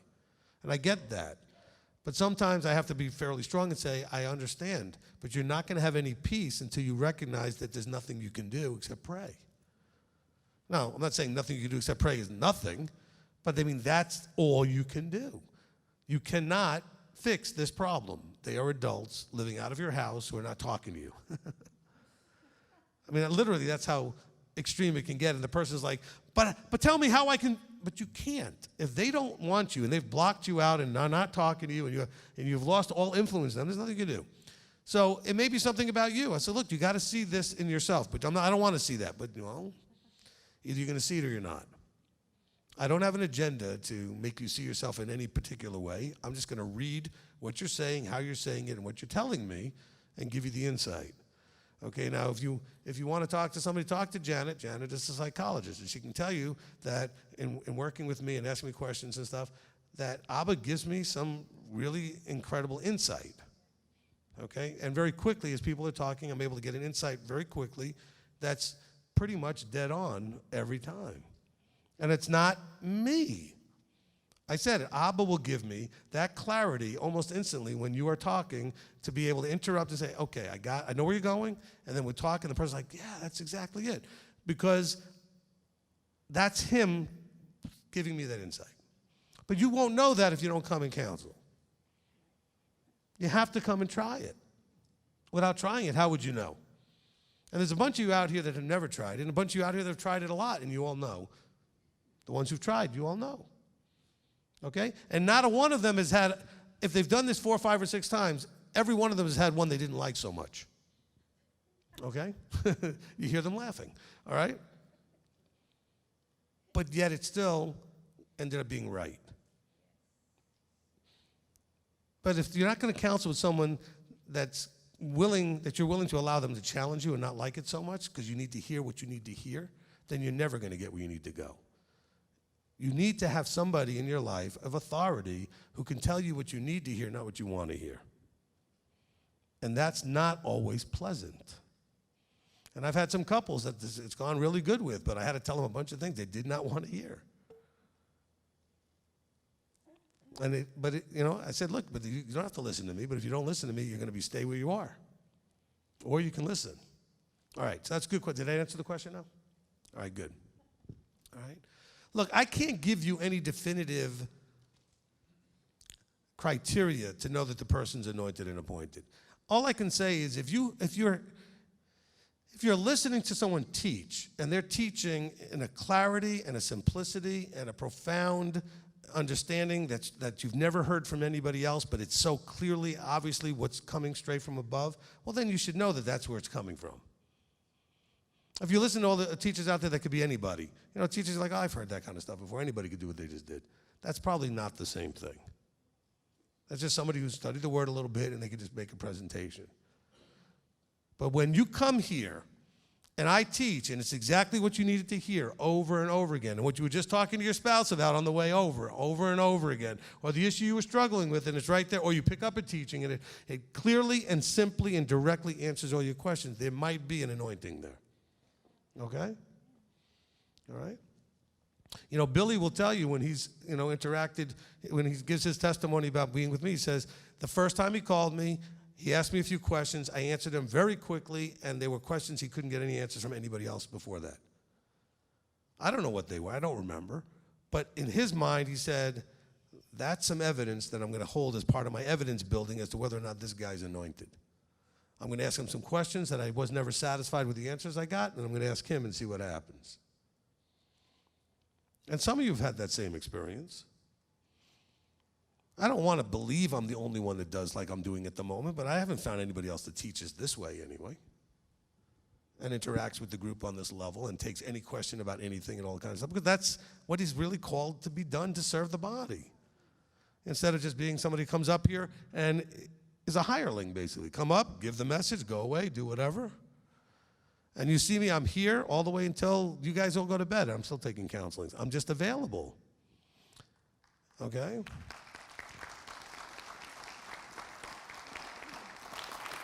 You probably have not had a whole lot of experience with this accessible a leader. Okay? As a matter of fact, most of you, the only reason why you haven't made access is because you know I'm busy and you don't think whatever you have is worth interrupting me with. That's you, not me, making that decision, right? Okay? As a matter of fact, Billy has told me I'm too accessible. And I disagree. I just am available. When I've gone to visit groups, they ask me, well, how much time do you want to do with this or that? Or I say, look, from the time you pick me up at the airport till you put me back on the plane, I'm available for whatever you need for this group that you have. I'm not here to do a teaching and then walk away. I'm here for the time And you can use every minute of that time for counseling, for instruction, for question, for anything. Okay?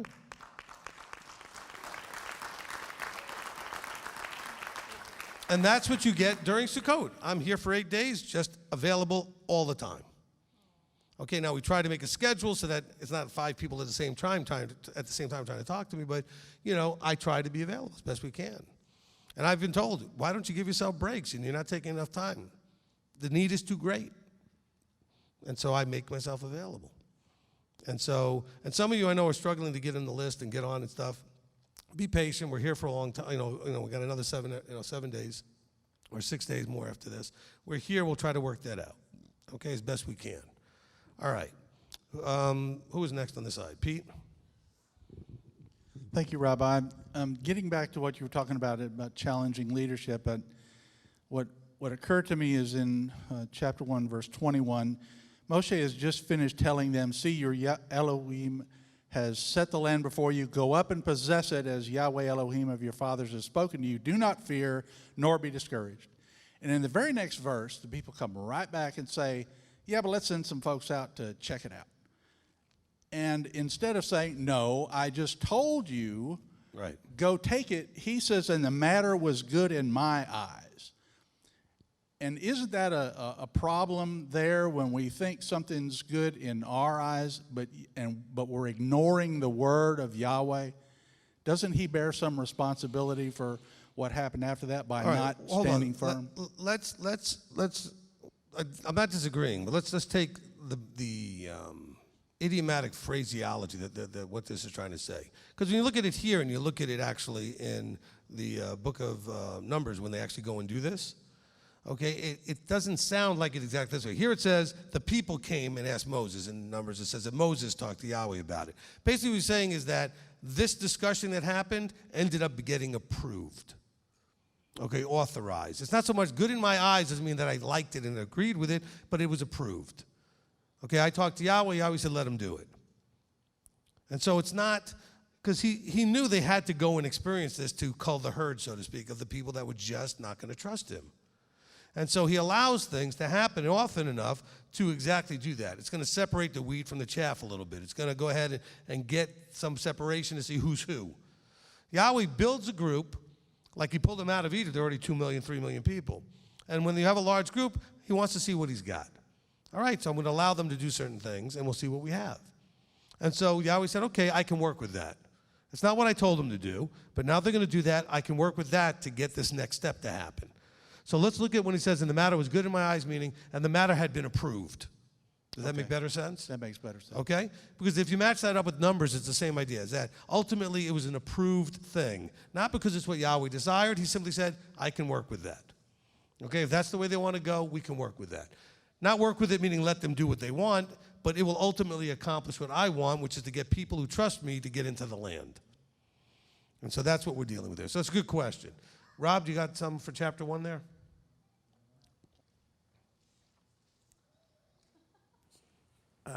I got one from Von Billows. This is the relationship between I set the land before you, and in Deuteronomy 30:19, I set before you life and death. Well, there's the similarity is that he sets before us. Okay, he sets, this is where I want you to live and dwell and walk this all out. And I'm also setting before you the way I want you to behave. So I'm going to give you life and death, Torah, rebellion. That's life and death, right? I'm going to submit, I'm going to rebel. I'm going to trust, I'm going to have doubt. So I lay before you life and death. And then he says, and I also set before you where I want you to do this. And so that's the only part that connects them, okay? Okay, Anna Uden, 1 verse 4, is Og just a little slash, is it just a title slash name, or does it have any significance at all? All right, first of all, there's nothing little about Og. And then she's like, example is Og and Magog. No, it's Gog and Magog, not Og and Magog. So it's Gog and Magog. And Og is his name, yes. Og of Bashan, okay, who's related to Goliath, by the way. All right? So Og, and Og's a big guy. His bed was 15 feet. Okay? 15 feet long. That's a big bed. And he needed all 15 of it. He was a big guy. All right? Next. Last one from chapter 1. Helen Thrasher, could you explain what it's talking about in Deuteronomy 1, verses 40 through 43? What can we do to change ourselves from this?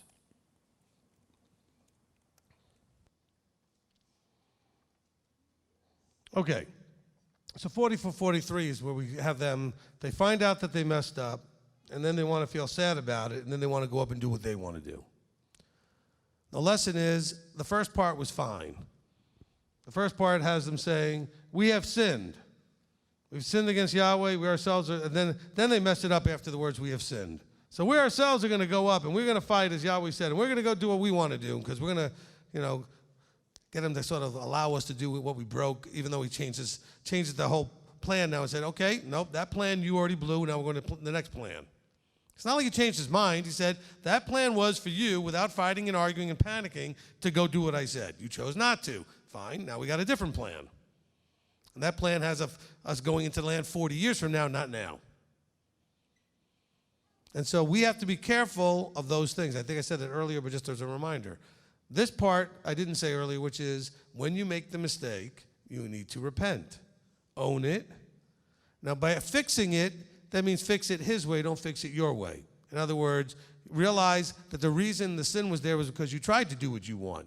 So don't make it worse by doing what you want. It's like they say, like adding, drunkenness to thirstiness. And that's a phrase you see sometimes in the scripture. Don't be more foolish after being foolish. All right, next.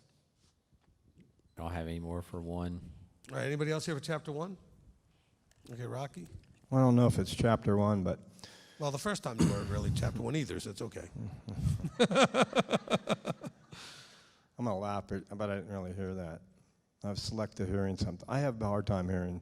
But, when I stand in front of you, it just feels like you can see across my forehead, look at all my insecurities. I mean, every one of them come out, And it's like, wow, because I truly understand and believe with everything I have that you have been raised up by Yahweh, and you are a prophet of the Most High, and that's disturbing.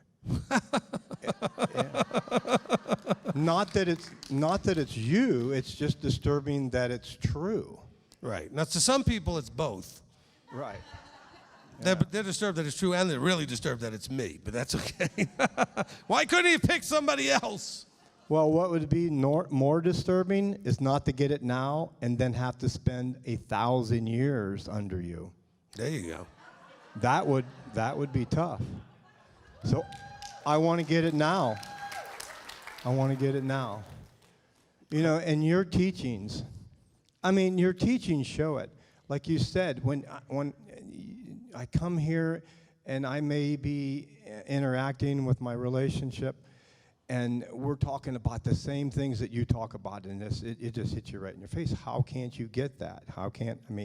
There's your sign. No, there's the wonder. I didn't have any problem swallowing the Rulock teaching, and and no other name, and the covenant teaching, and the identity teaching. All those were easy. It's that being submissive to this prophet to come under your authority. That's the truth that I'm having a hard time swallowing. And wow, that's really tough. But I'm getting better at it. I didn't call you last week, and I actually felt like I should have called him, because I definitely need your guidance, and I definitely want your guidance. Appreciate that. Yeah. No, the part that you didn't call me. No. Oh. No, I'm teasing. No, well, I tell him all the time that he doesn't have to edit that out. He can call me, but, I knew you was busy. I knew I'd have time in front of this microphone, so. There you go. He knew he'd have time in front of the microphone eventually, so he'd get to say what he needs to say. So, there it is. Good I man. knew it was going to break out sooner or later. It makes me itch right on this side. There you go. It's a microphone-itis. There you go. It's like, oh, my goodness.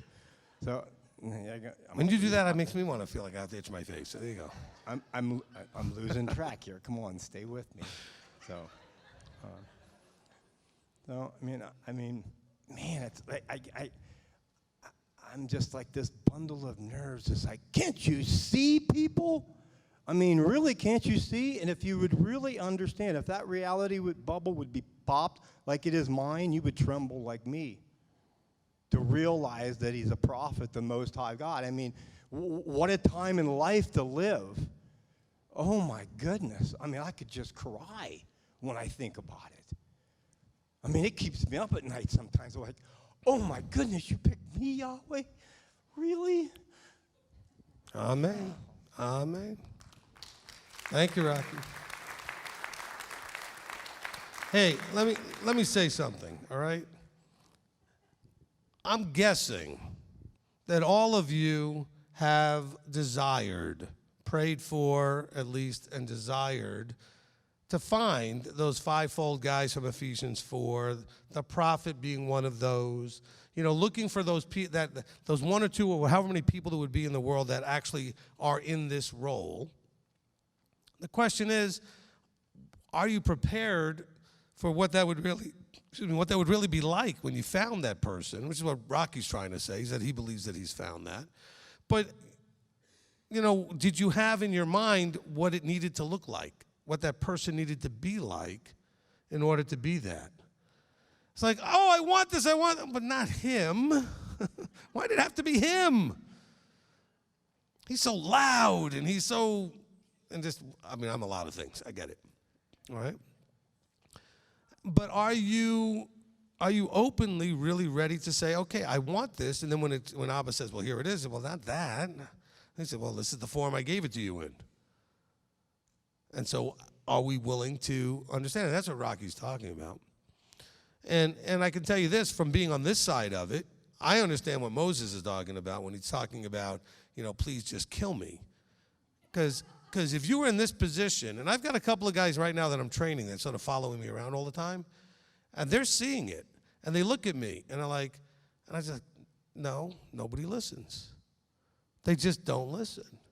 They want and they ask, but they don't listen. It's incredible, the limited amount of listening that goes on. Listening meaning that they're given instruction and they do it the way you tell them. They may do it, but they're going to do it the way they want, not the way you tell them, or they're not going to do it at all. And it's just incredibly frustrating, to put in the effort and step out there and take on the responsibility and burden of giving the counsel, only to have it ignored. And it's incredible. And you talk to Elder Billy, he'll tell you the same thing. It's like he talks to people and they're not listening.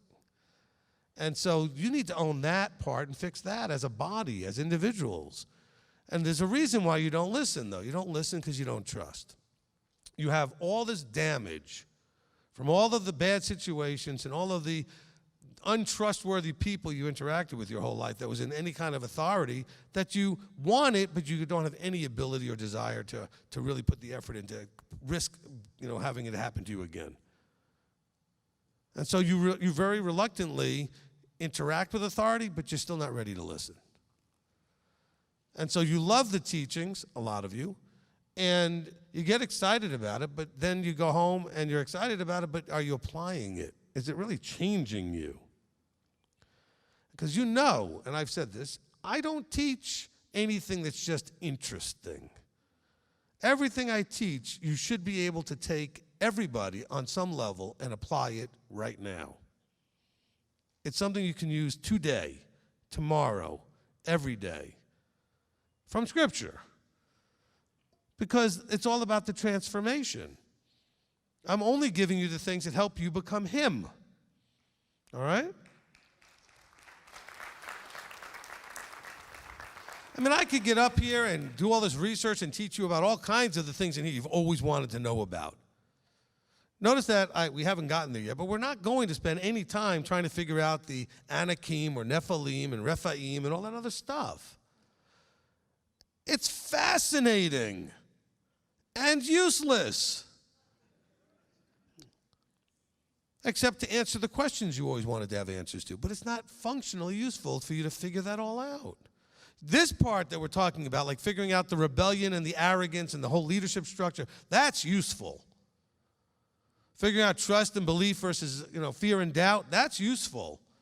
If we absolutely finally figured out who the Anakim are and the Rephaim are and all this stuff, it would be so a checkbox in your head, then that would be all the use it would be.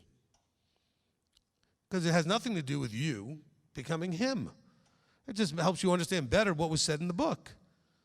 And there's lots of things like that in the book that you'd like to understand better that are not necessarily critical to your developing the character of Yeshua. You're transforming into his image. And so that's why I teach the way I do. And that's why we do 60 parts of a teaching, because I don't want to rush something and I want to give you every little nugget of that I can, which is why I'm glad we have the afterburns, because I always end up thinking of things I left out that I could have added. Because somebody will ask a question, I'll be like, oh, I should have mentioned that. And so I get to add that in the afterburn, because I want to give you every single little piece that we can. Look, we started this after lunch. We still have time to go, and I would give you as much time as I could. We do this for hours if necessary to answer every question and give you every little piece that you need so that you can become him. And that's the bottom line. Amen? All right. Anybody else for chapter 1? Chapter 2.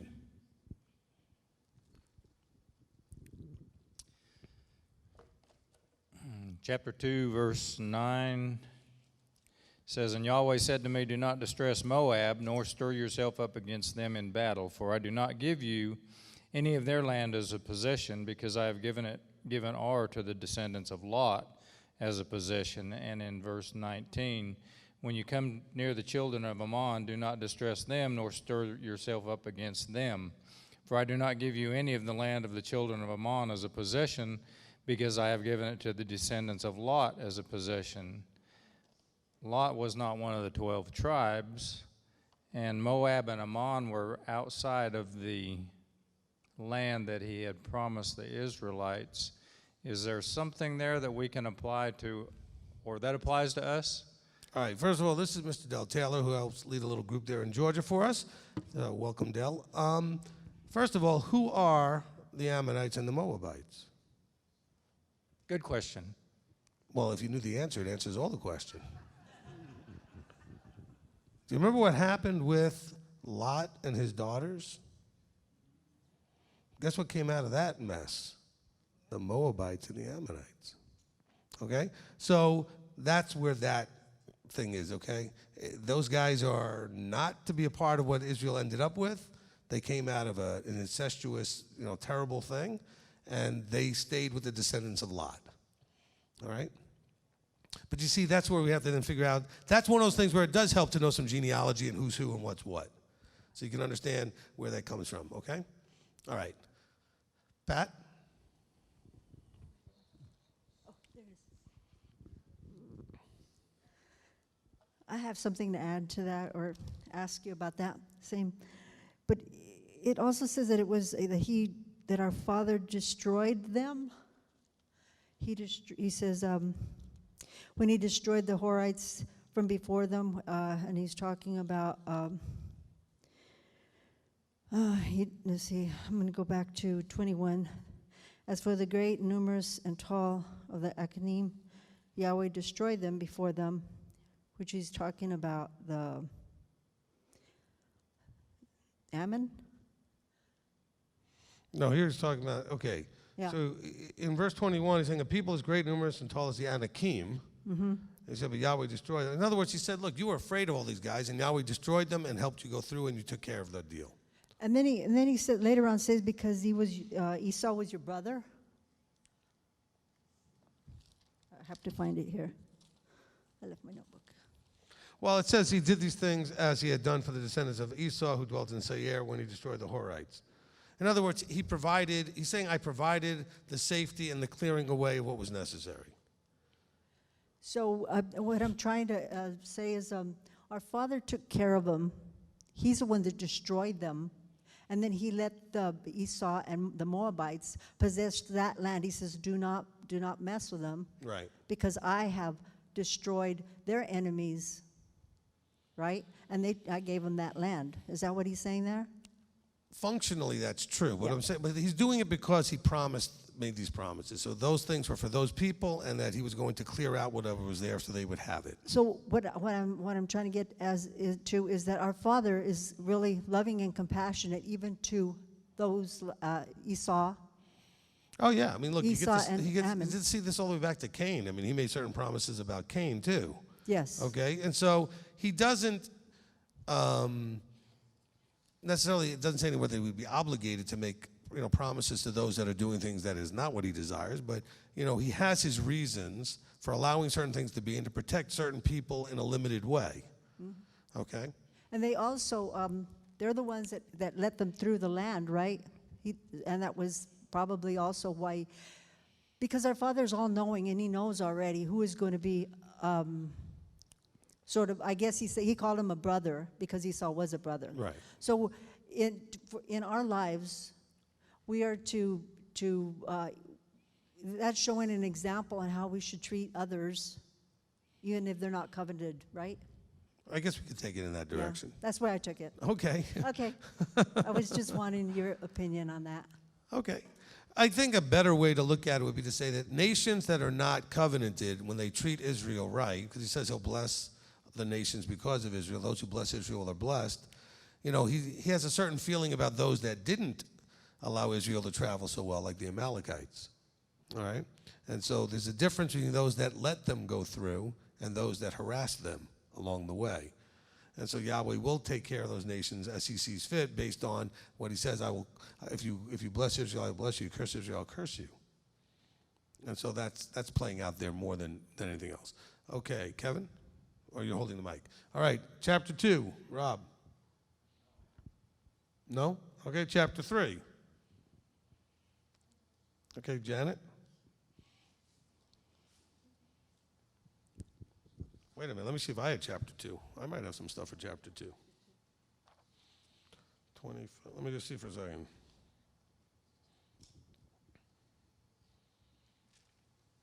I want to cover that maybe. And okay, real quickly, I'll cover a couple of things on my chapter 2.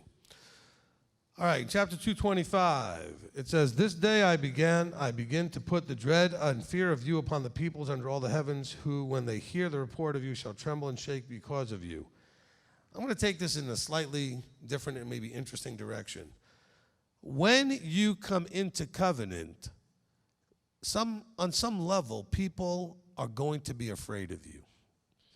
Okay? Not afraid of you in the traditional way, but they're going to have issue with you because you, on some level, they know that you are a threat to their delusion bubble. And so that's why you may wonder, I don't understand why I'm getting such treatment from people that never treated me bad before. And all of a sudden, my sister or my cousin or this one or that one is, because you're doing this threatens their worldview, which is their delusion, right? The way they see the world, that's not exactly right. And they know, and even an unconscious level, they know in that level that if you're right, they're wrong. And if they're wrong, they need to change. And they don't want to do that. And so this is the crux of the matter as to why we get treated so much the way we do. I mean, why when you went to leave the church you went to leave, didn't they just say, okay, I hope you find what you're looking for? That's what we do. If someone leaves, we say, well, I hope you find what you're looking for. Oh, no. Where you chose to go, and once they found out that's where you were going towards, Torah observance and everything else, that threatened their whole view. And all they could do then is threaten you back and lash out at you, because that was not allowable in their minds and in their hearts to deal with. I think it's connected in some direction to this verse. He said, when you then went amongst the peoples, I took you out of Egypt, and I brought you among other nations, and I put the fear of you on them. And so maybe that's a little bit about why people treat you the way they do. They're afraid. Maybe not consciously, okay? I'm saying that. I know, because some of you are thinking, you don't know my father. He's not afraid of anything. Well, you're threatening his worldview. And there's a fear there underneath anything, okay? All right, chapter 2, verse 30. It says, Sihon, the sovereign of Heshbon, would not let us pass, for Yahweh, your Elohim, hardened his spirit and strengthened his heart. So when it says hardened his spirit, Okay? Understand that we're talking about, just like I've taught you before, the idea of the intrinsic nature. His spirit, his nature, it was strengthened and hardened in a direction. Okay? We have to remember that when we see the word spirit, we can't just default back to what Christianity taught us. We're talking really more about the intrinsic nature of the man. And so whatever that was, it was hardened and strengthened in that direction. All right, so that's a little bit there. And I think one more in verse 34. It says, and we took all the cities at that time and put the men, the women, and the little ones of every city under the ban, and we left none remaining. Okay, so under the ban, all right? Look what it says in verse 35. Only the livestock we took as plunder. Under the ban meant they killed everything. It was destroyed. This is what under the ban means. That's just one of those verses where people say, what does it mean under the ban? Did they like just put like a big yellow tape around it and said, don't touch? You know? Okay. All right. No. They said only the livestock they took. Everything else was put under the ban. It was destroyed. This is what Shaul was supposed to do, and he got in a lot of trouble because of that, you know, with Samuel. Samuel said, why do I hear the bleating of sheep? You were told to put them under the ban, but you didn't do what I told you. And he had all these excuses, right? Okay. Now we can go to chapter 3. Chris, chapter 2. Okay. When you talked about Sihon not letting them pass over and Elohim harden his spirit, of course, that land that they're getting to possess is not part of the allotment that they were given to or were supposed to have. So why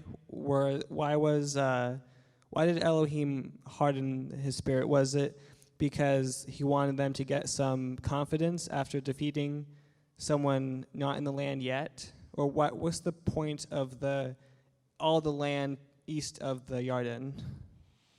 Okay, you just got to remember the battles that you see, okay? This is important because people will come at us and attack us for these kind of things. They'll say, those who don't like the Bible don't like what it says. There was not the simplicity of, these people are in our way. This is the land I'm giving you. They're in the way. Get rid of them all. No, these people were there, and Yahweh used Israel for his judgment that he'd been waiting to use them for on this particular people for the reasons that they earned in some way. Now, we're reading the book about Israel, not the book about the Sihon and Heshbon. This isn't the book about him, okay? And so we don't have all the details of what they did and why Yahweh wanted them judged this way. But this was, the instrument of judgment was Israel, okay? So it wasn't just, they just came in and they just threw them all out and took over their land. What an awful, horrible people to do that, okay? It's not like, and I hate to say it, but it's not like when we came here and we just did what we did to the Native Americans. Okay? This was a judgment from Yahweh on nations that were in a place that they weren't supposed to be, and they were not being judged because they were physically in a place. It was because of things they had done that we don't have the details of. But Yahweh tells us that this was his judgment, and that Israel was the instrument used for that judgment. Okay? So that's something that's a good question. Okay. Chapter 3.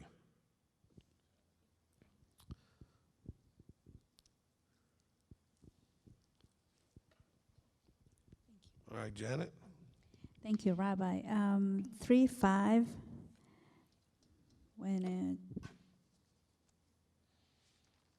I was reading about it. All the fenced high walls and gates. Yes, all the cities were fenced with high walls, gates, and bars. Besides a great many on both towns. And then it says that we put them under the ban. And I don't know if making this connection is right or wrong, but. I could imagine, that was, like you were saying before, right, to have the emunah, the trust, because we're going to find in our walk situations that are going to feel probably like that, right, like we're going against something that seems impossible for us. And we need to remember that if we trust in him and we follow his way, and that his Torah is not hard, right, not too hard to do, then we can accomplish it and we can do it. Yep. Okay, cool. All right, and then 3:21. I love what he said. I think it was he Moshe or was he Joshua talking there? I think it was Moshe, right? Moshe's talking to Joshua. Yes, and he said that your eyes have seen all that Yahweh your Elohim has done to these two sovereigns. And even when he talks to Yahweh, he says, "Oh, Master Yahweh, you have begun to show your servant your greatness and your strong hand." And I'm thinking about the same thing, how we have been blessed to see his wonders in our lives. Probably not as what they saw in their time, right? Because we haven't seen the sea party or anything, any of the wonders from Egypt, but we have seen truly, small and big miracles in our lives. And even as you were saying, you were talking about counsel and how that is, to me, is also there are also blessings and miracles, because if we follow what you're saying in counseling, we do see the deliverance in different areas. And so I think that that's important for us to remember. I remember one time, a long time ago, I asked you, how do you defeat fear? And one of the things you said was, well, you need to remember the times in the past that Yahweh has delivered you, and let that strengthen you. Exactly.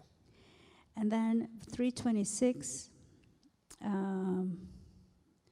when it says, I just have a question of clarification, probably not understanding this correctly. When it says Yahweh was enraged with me for your sake, it's not that Moshe was blaming them for not making it right to the land. Can you explain that part for me, please? Yes. All right. And I cover this almost every year when we go through this. Okay, so it says that Yahweh was enraged with me for your sake. What does that mean? Okay, so Yahweh was mad or enraged, came and at Moses. Well, why was he mad at Moses? He said because Moses was asking him to change his mind. And when he says for your sake, he said because had I kept going and Yahweh would have relented, that would have undermined everything. So the previous verse says, he says, "O Master Yahweh, you've begun to show your servant your mightiness, your greatness, and your strong hand for who is a mighty one in the heavens and earth who does according to the works, according to your might." That was verse 24. 25, I pray, let me pass over and see the good land, this good hill country in Lebanon. And Yahweh was enraged with me for your sake and would not listen to me and said to me, enough of that. I mean, oh, man. You ever have a parent really kind of get in your face? I mean, it was like, enough of that. Speak no more to me about this matter. You're the leader. You should not be questioning my judgment. I told you you're not going in. Don't ask me that again. My children know this because they know if I tell them something, don't ask me. I already told you no. If you ask me, it's going to get worse. I gave you my judgment. That's it. This is a problem for a lot of you parents. You don't mean what you say. You say, but you don't mean it. What do I mean by that? Because you don't enforce it. You say it, and then the children come to you, and then you undermine it by doing whatever they want, and you give in. I don't really get harassed ever by my children because they already know I mean what I say. They don't ever try to change my mind. They tried when they were younger. They learned their lesson, and that was the end of it. I took something away for, I don't know, a couple of days, and I said, look, you ask me again, it's going to be a week. You ask me again, it's going to be 2 weeks. They didn't even ask once during the whole week. That was it. They understood. I wasn't going to change my mind. There was no point in asking. And I made it clear to them, don't ask me to change my mind. I appreciate if you're sorry. I want you to be sorry, and I want you to apologize, and I want you to plan and commit yourself not to do whatever it was that caused me to do this here. But that's not going to change the punishment that you earned. All right? And so Moses was asking, I get it now. I see your greatness. Not that he hadn't already got it, but you know what I'm saying? He's trying to, and he said, I just want to go in there. I was like, it undermines everything if I do that. Don't ever ask me to do that. Don't ever ask me to change my mind. Then you think, oh, but what about those times where he wanted to destroy everybody and Moses talked to him? That was a test for Moses. That had nothing to do with Yahweh. Yahweh's trying to see where Moses' heart was at. Hey, Moses, these people driving you crazy, why don't we just kill them all and start again with you? Oh, no, let's not do that. Once Yahweh has made his decision, that's it. And so, does that answer the verse for you? Okay. Chapter 3, anything out there, Rob? Nope. Chapter 4. Let Rob go first. Yeah, We have 3? But hold on, we got one more for 3 over here. They're kind of coming in little waves. In 3:28. Okay, what was your first name again? Kyle. Kyle, okay, Kyle. In 3:28, where he says, strengthen him and make him brave, how does that work with saying Yahweh is my strength? And is there anything that you would have to be careful looking for strength from other people rather than praying for it or whatnot? Yeah, I mean, look, when he says strengthen him and make him brave, that means, mentor him and instruct him in Yahweh is my strength. Yah is my strength. In other words, help him and remind him where the strength comes from, remind him of all the miracles and the interventions and all the greatness that Joshua already saw so that he can grow strong. So it's more about discipling him at this point. Does that answer the question? All right, good. Okay, chapter 4, Rob. Okay, from Justin Denise Rodriguez, chapter 4, verse 9. Can you explain on why he says, lest you forget the words your eyes have seen instead of ears have heard? Where is this now? Chapter 4, verse 9. 9.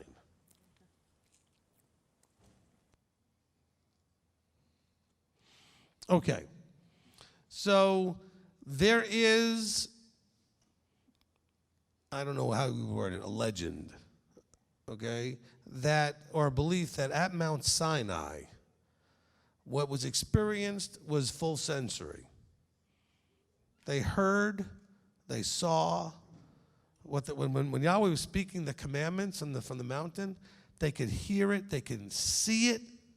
It was visual, they could see the words, they could smell it, they could taste it, they could feel it. It was a full sensory experience. And if you can imagine sound that covers your senses that way, you can imagine why they were freaking out and saying, we're going to die. This is overwhelming. Could you imagine if you were experiencing it with all of your senses? And so that's why we're getting this wording here, the words you saw. Okay? What else? That was it for 4? Anybody out here for 4? I got about 3 or 4 of them, so we're good. Okay, Ashley? Yes, chapter 4:4. This is probably my perception going out of whack again.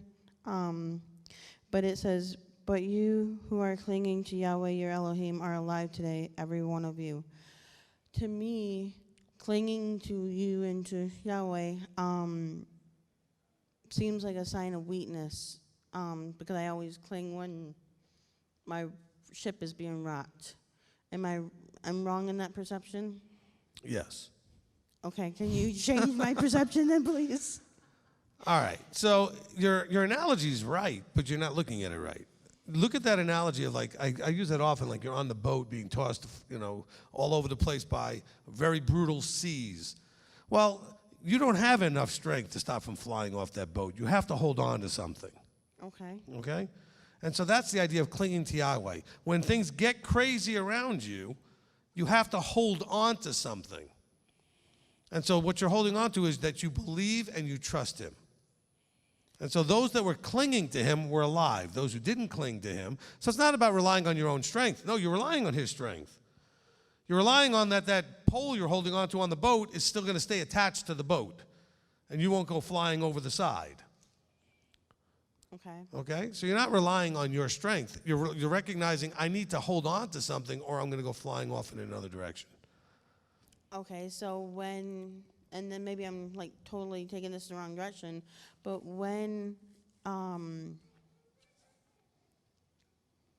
it feels like, okay, I need to start on staying on my feet, start making my own decisions, stuff like that. So how does that come into play and be different than standing your own ground? How do you separate the two? Well, you got to grab a hold. If you don't grab a hold, that's all on you. The clinging is all on you. What you're clinging to and why you're clinging to it is not on you. In other words, you're not relying on you at that point. You're clinging to and holding on to something because you know that that's where the strength is, that's where the deliverance is, that's where the answers are. But you have to stand up and walk over and grab a hold of something. That's where you have to have enough strength to do your part. You have to cling. Okay, and then here comes a stupid. Silly And listen to the stupid teaching, question. cling, cleave, hold fast. What one? Cling, cleave, hold fast. Okay, that's now be on the list of the other 100 videos. Right. He puts out a video every week. What am I supposed to do? And then the other question is though, like, it's not like, I don't know, maybe I'm wrong in this, but it feels like that's a heavy burden. This is Yahweh, I get it, but it's being a basket case. That's like a lot for him to. No, it isn't. Okay, listen. It isn't. It feels like it, I get that, but it isn't. And the reason is this. You have to demonstrate your side of this to him. You have to trust him, and the way you trust him is by holding tight when things get rough. Because he's got to allow it to get rough to see what you're going to do. Are you going to hold on to him, or are you going to hold on to you, or are you going to hold on to something else? Okay? Or are you just going to let go and just go flying wherever it takes you? And so it is tough, but it's not an overburden, and it's not unfair. He's got to know by putting you through the fiery trials or the tossing to and fro of the waves to see what you're going to do. Because that's going to happen always. And when it happens, how does he know he can trust you? You're trying to figure out you can trust him. He wants to see if he can trust you. And the way he does, he allows things to happen in your life and sees what you do. And so you have to have that responsibility. Okay, so stepping back would be definitely the wrong answer then. Look, whenever things are going rough, you need to, if stepping back means that you're stepping back to grab a hold of him or stepping side, I don't care which way you're stepping as long as it's towards him. So whatever that looks like in your head, you're stepping towards him to grab a hold of him. Okay? So if you feel like you maybe overstepped and you ran ahead, then you might need to step back and grab a hold of him. Okay? If you've fallen back and you've kind of lagged behind, you may need to step up and grab a hold of him. Okay? If you've gone off left, then you may need to go off to the right to get back a hold of him. If you've gone off right, you may have to go back left to get a hold of him. But just move towards him. I never thought he could be in a different direction than forward. No, he's always in that direction. You move. Well, you know what I mean, though. It's like I never thought. If you went to the left, he's on your right. If you went to the right, he's on your left. You have to go back to where he is. Oh, geez. He hasn't moved. Okay? Don't worry about the directions. Just you need to move towards him. Okay? Because when you're thinking in your mind, when I, that sounds like I'm stepping backwards. No, but if you have moved backwards, then you have to move up. What if you ran ahead of him and you started doing all these things on your own and it wasn't what he really wanted? You may need to turn around and slow down and go back to where he was because you ran past and just did another thing. Okay. So just make sure you're moving towards him. Okay? All right, thank you. Okay. All right, Pat?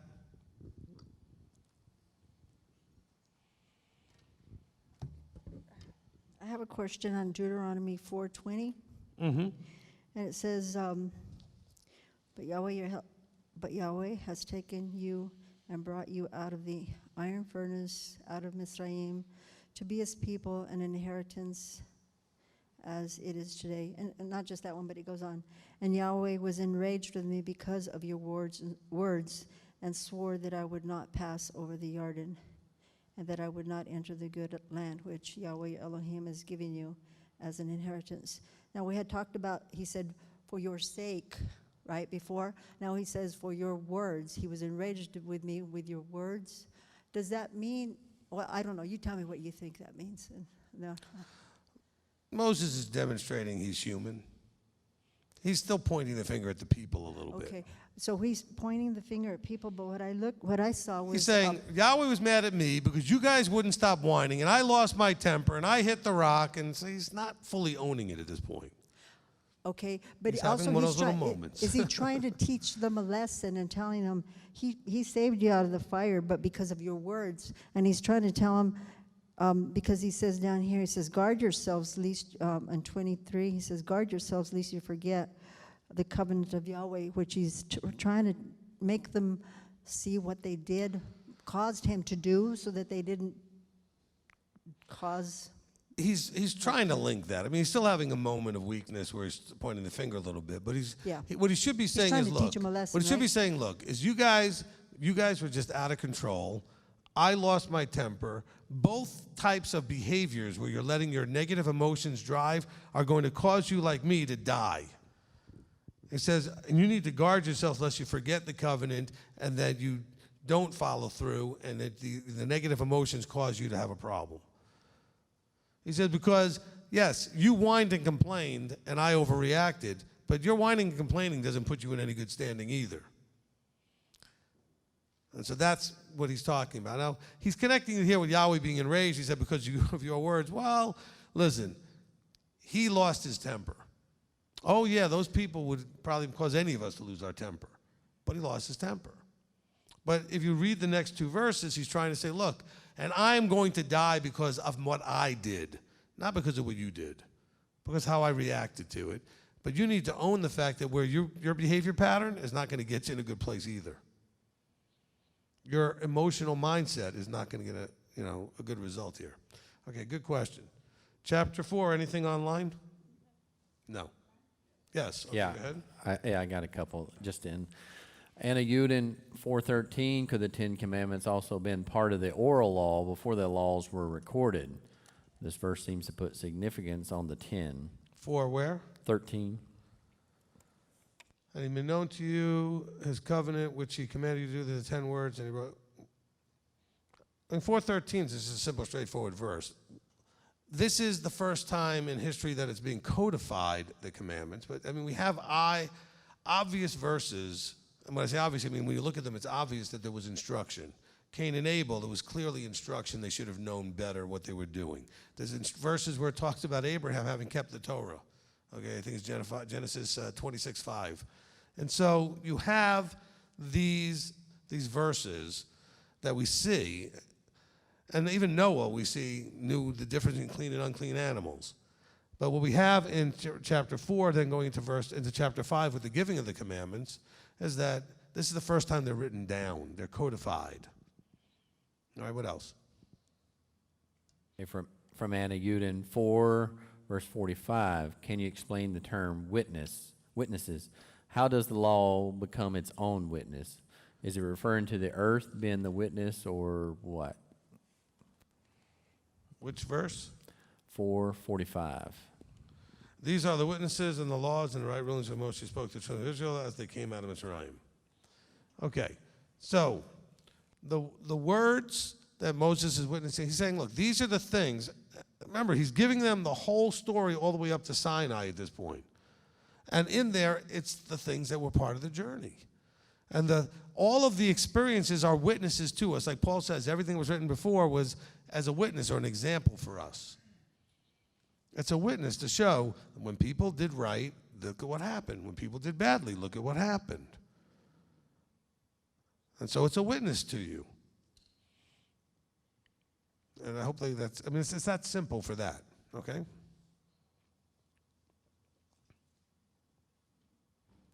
That's all I have for 4. All right, let me see what I got for 4.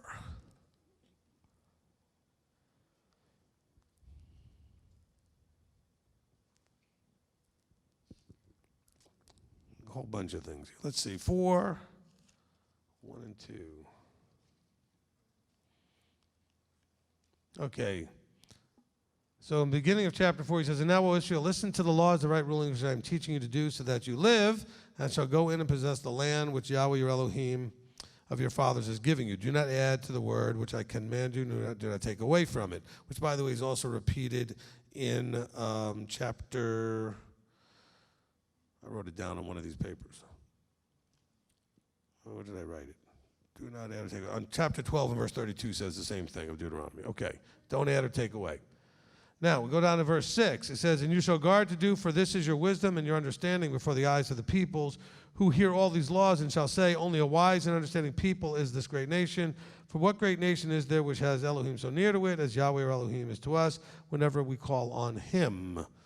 Verse 8, and what great nation is there that has such laws and righteous right rulings like all this Torah which I set before you this day? Only guard yourself and guard your life diligently, lest you forget the words your eyes have seen, unless they turn aside from your heart all the days of your life, and you shall make them known to your children and your grandchildren. And so this makes us wonder about the idea that in the New Testament they want to say that there were laws that were against us. Oh, the law was against us. No, read the law was for you. When we look at it, there are things that when we break them, then there's adverse effects back to us. These laws, the Torah laws, every word that Yahweh says about them, that they're for your good, they're for you to live, they're good for you. You need, if you live by them, you'll be righteous. And so we have to be really careful with that. Let me just look up one thing real quickly to go along with that.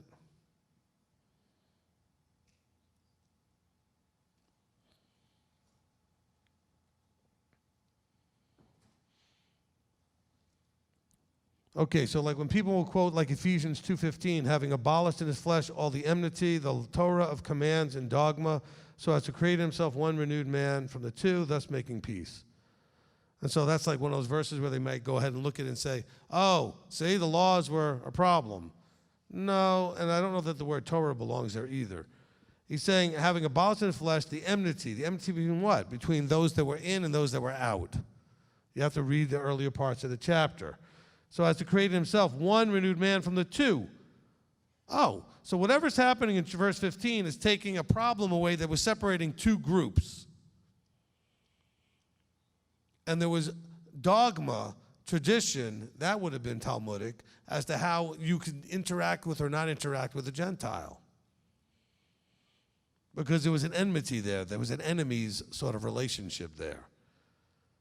But this was not the Torah law being nailed in any way or abolished in any way. Let's be careful with that, okay? All right. And then in chapter 4, we're back in Deuteronomy. And let's see, 25.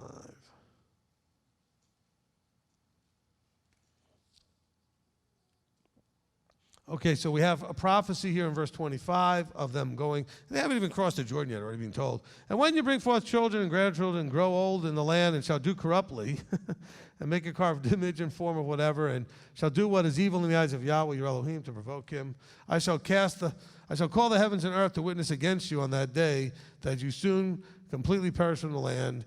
Okay, so he's got a prophecy and how in verse 27 they'll be left few in numbers as they're scattered amongst the Gentiles. So there's a prophecy here that we know is exactly what happened to them, right? The Assyrians came and took the northern kingdom away. The Babylonians took the southern kingdom away. So we see this playing out. So you have a prophecy here, all right? And the point is doing corruptly. Doing corruptly. And corruption is taking something and then using it or doing something to it that it was never intended to have happen to it or be used for. And that's what they would do. It wasn't just that they were doing something completely wrong, which is certainly possible in addition, but mostly they were taking what he gave them and they would twist it and bend it and turn it into something corrupted. All right? A lot of us have had computer issues over the times where you have a hard drive or a drive that gets corrupted. It's still a drive. It's still exactly what it always was, but something happened to it so it no longer functions as it was initially meant to function because something corrupted it. Okay? Let's see. And of course, in verse 29 to 31, it talks about the return, which we've been talking about in the teaching on Shuvah Yisrael. He says, verse 30, in your distress, when all these words shall come upon you, in other words, when it all plays out like I said it would, you in the latter days, then you shall return to Yahweh your Elohim and shall obey his voice. So this verse undermines everything Christianity is saying. Because he's saying, when this all comes upon you, in the latter days, you will obey his voice. That's Torah. That's Exodus 19. That's the covenant. You can't go and say that somehow we're doing all of this in this new covenant thing. He's already told us that's not going to happen. This is the future. You are going to mess this up. I'm going to scatter you. You're going to be few in numbers. And when you get the word to come upon you and you wake up, and he pops that bubble and wakes you up, you're going to come back as at the first, and you're going to obey his voice. And that's the key right there. Amen? All right, let's see. I covered that.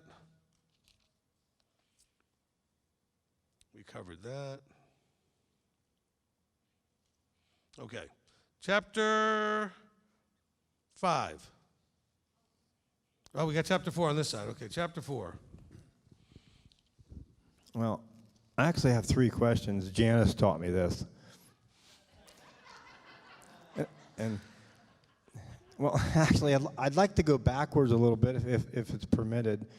If you could tie in 1 Thessalonians 5, verse 12 and 13 to what we talked about earlier about leadership and coming to leadership. And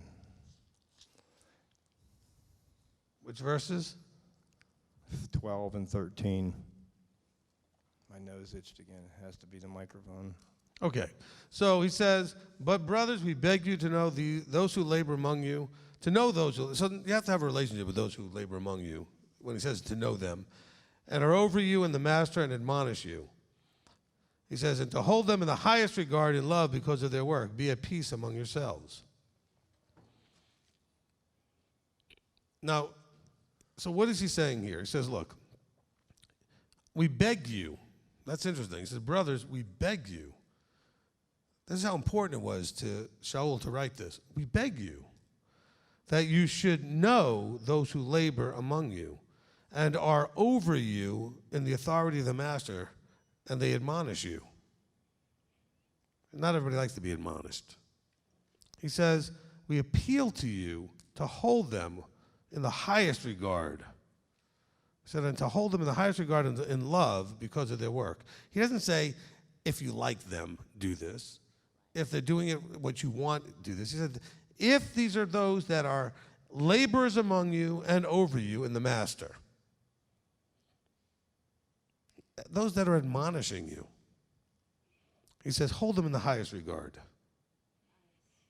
Now, I can promise you that I feel that absolutely from a lot of you. Not all of you for sure, but a lot of you, and I appreciate that very much. But I know it's very hard for a lot of you to do that, and for all the reasons we talked about earlier. Okay, so that was your first question, Rocky. Thank you, Rabbi. The second question is Deuteronomy 4:13. I'm sure you can tie that into Romans 10:4.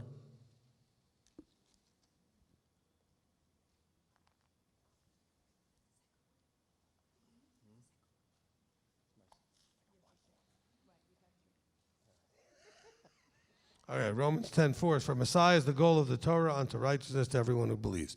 Okay, so let me see, and you said 4:13. And he made known to you his covenant, which he commanded you to do, the 10 words, and he wrote them on 2 tablets of stone. Well, I mean, I guess you can connect those 2 verses from the point of view that the Torah that was given had a goal of helping you become Messiah. Okay, when it says Messiah is the goal, it wasn't like the goal was that Messiah would come, and so that was the goal. No, he's saying that the goal of Torah is to get you to become Messiah. The whole purpose of Torah is to help you transform into him. I call it the vehicle, right? We have Torah Torah blesses you, it keeps you safe, and it's the vehicle or the means that transforms you when you do Torah, when you keep the commands, when you submit to it, it transforms you into what he is. Okay? Next question. Okay, thank you, Rabbi. And then it's Deuteronomy 4:16. Doesn't that tie into Romans 1:23?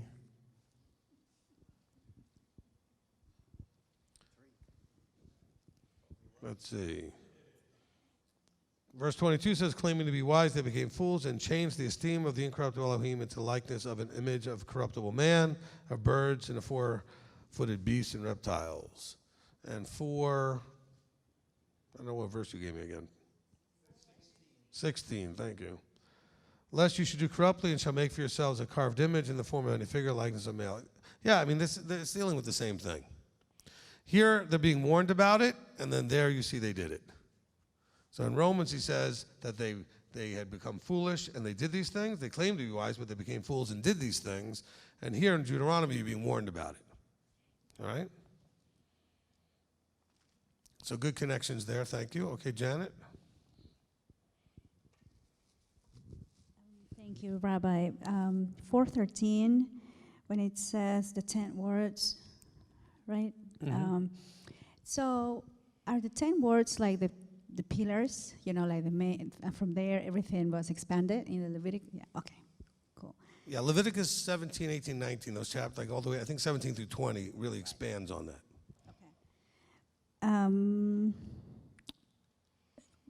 4:23, when it says, "For Yahweh your Elohim is a consuming fire, a jealous El," and I know he appeared like a burning fire, right, a burning bush before Moshe, and then you have the pillar of the cloud and the fire.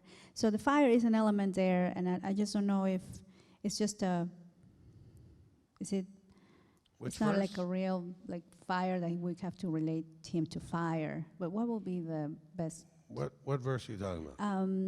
24. 4:24. For he is a consuming fire. Yeah. All right, so what does a consuming fire do? It burns up anything that needs to be burned up. He also talks about that you were taken out of the iron furnace. He also talks about the fiery trial. So we understand from the making of things of metal, that there's two things that we deal with that. One is if you put things in a fire, then we separate the metal from the dross, right? The slag, the stuff that you don't need, and we can separate that out and you get the pure metal. We also know that when you heat metal, it becomes something that when you hit it with a hammer, you can mold it. Okay, it becomes moldable. And so the whole idea of the fire is all of those things. It's going to consume and burn away whatever needs to be burned away. Okay. It's also going to be something that will help bring out to the surface so that it can be gotten rid of, the stuff that's impure and doesn't need to be there. It also makes you able to be molded or hammered. And notice that he uses like an iron furnace as opposed to just saying, oh, the potter and the clay. That doesn't seem so bad. Have you ever worked with clay when you have to pound it before you start? Okay, and so sometimes we wonder why we're taking such a pounding, because that's part of getting you to be workable. Right. All right, anything else? Yes, Rabbi, I just have two more. For when it says lest. Oh, so you see, he said 3. Now you got to go for 3. I see. Yes, when it says lest you lift up 19, it starts at 16. When it says lest you should do corruptly, and then it says make for yourself a carved image, and then it goes in detailing the different creatures, the different things that you can put before your eyes to lift up before Yahweh. Yeah. So I was thinking, with the carved images, of course, I don't have any carved images, but definitely, would you say that anything that goes against Torah, like for instance, against the fruits of the Spirit, like impatience, anger, the bitterness, all that stuff, if I put that and elevate that, because I don't want to put my flesh down, that will be considered also like an idol, a carved image? Yes and no, not in this context. In this context is you're pointing to something and saying that is Elohim. Okay? Now, in the commandments, it tells you not to put any other Elohim before him. And that's where certain things in your life you can elevate where they are in a place of him. This is really talking about making something and saying this is Yahweh. All right? The last one? Yep. All right. 4:29, when it says seek, from there, right from the scattering, you're going to seek me with all your heart, and then you will find me. You shall find me. But before that, it says in your distress, on verse 30, or is it after? When it says in your distress, when all these words come to you, then you will seek me. See, when 5 years ago, I think 10 years ago or 13 years ago is when I believe that I started to hear his voice, because I learned about the Sabbath and the feast and all that. But literally over 5 years ago, after my sister passed, I really started to seek him more and more. And it says in your distress. And I wasn't Jewish. I wasn't taught any of this. But I always thought, really, that's a time when I believe this, when he started to pull me and to and to open my eyes. A year after, exactly after she passed, we started with the Messianic congregation in Houston, and then a few months after, we found you. So is that okay to make that correlation in my own experience, even though this is talking about the scattered Israel, even though I wasn't an Israelite before? Well, I think all of us, if you put the word distress, it didn't necessarily have to be physical, although yours in this case was. But can we all, I'm just take a quick hands. I mean, when you had your eyes first open, you started seeking him, were you distressed in any way? See all the hands? Okay? Emotionally, spiritually, physically, something. You were in some level of distress. And when that level got to a point where you were ready to just cry out and be open to whatever he would say, he went pop and started giving you some stuff to seek him. But that's often when we are in distress, we can finally stop looking everywhere else and start looking up. And we're ready to listen and look up. So it's very common that, and that's what he says here, it's going to be in some level of distress. But distress can come in all kinds of forms. Okay, maybe your health is perfect and your finances are great, but your relationships or your inside, you realize that everything is just wrong and you don't have a hope and you don't know where things are going. Or you could have all those things okay, but your health is no good and that's a distress and you don't know what to do with that. Or your money could be, whatever level of distress, and you start to realize my way is not working is basically what it is. And I need to figure something out. And I have to look somewhere other than the people I've been looking to because I'm not getting the answers I need. And so that comes out of distress. All right, is that good? All right. Rob, anything else for chapter 4? Chapter 5. Chapter 5. Justin and Denise Hey, Rodriguez. hold on. We got one more for 4? Brandy. Sorry. That's okay. I faked you out twice, Rob. I was hiding. That's okay. So my question is about... You got to put that right up to your mouth. Oh, I hate that. Submission. What did you just say? I didn't say anything. What did you... Are you hearing voices? I am. Submit, Brandy. Oh, my God. Listen to the rabbi. I always do. I always do. I am that I am. So this whole section in 4 that starts with only guard yourself all the way through 16, just the whole section where it's all of us, I think, go through it in our lives, where it's, hey, guard yourself, lest this happen, do what I'm telling you. And then I notice where he mentions in Yahweh, in verse 14, and Yahweh commanded me at that time to teach you the laws, right rulings, the nuances. I'm taking it from the 10 pillars, practical things which you do for us now.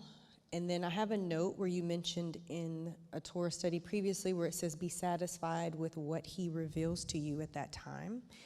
I am trying to connect when we were in the Christian church and you got to a point where it's like, I know this, we're good, okay. You get comfortable. And then now, where you don't want to get comfortable and you want to make sure you're following this, but like you just answered for Janet and you answered yesterday for Mercy, is it going to be when it comes, for example, to the colors, the people that you instruct and then they don't go do it, where maybe you don't realize because there's certain things where I'm not going to come and ask Rabbi every little thing because I'm comfortable in this. I know that I don't eat this. I look at this and I'm good. But like you just answered Janet and said that you get uncomfortable or whatever term you used where he was pulling you and saying, no, you're not good in this walk.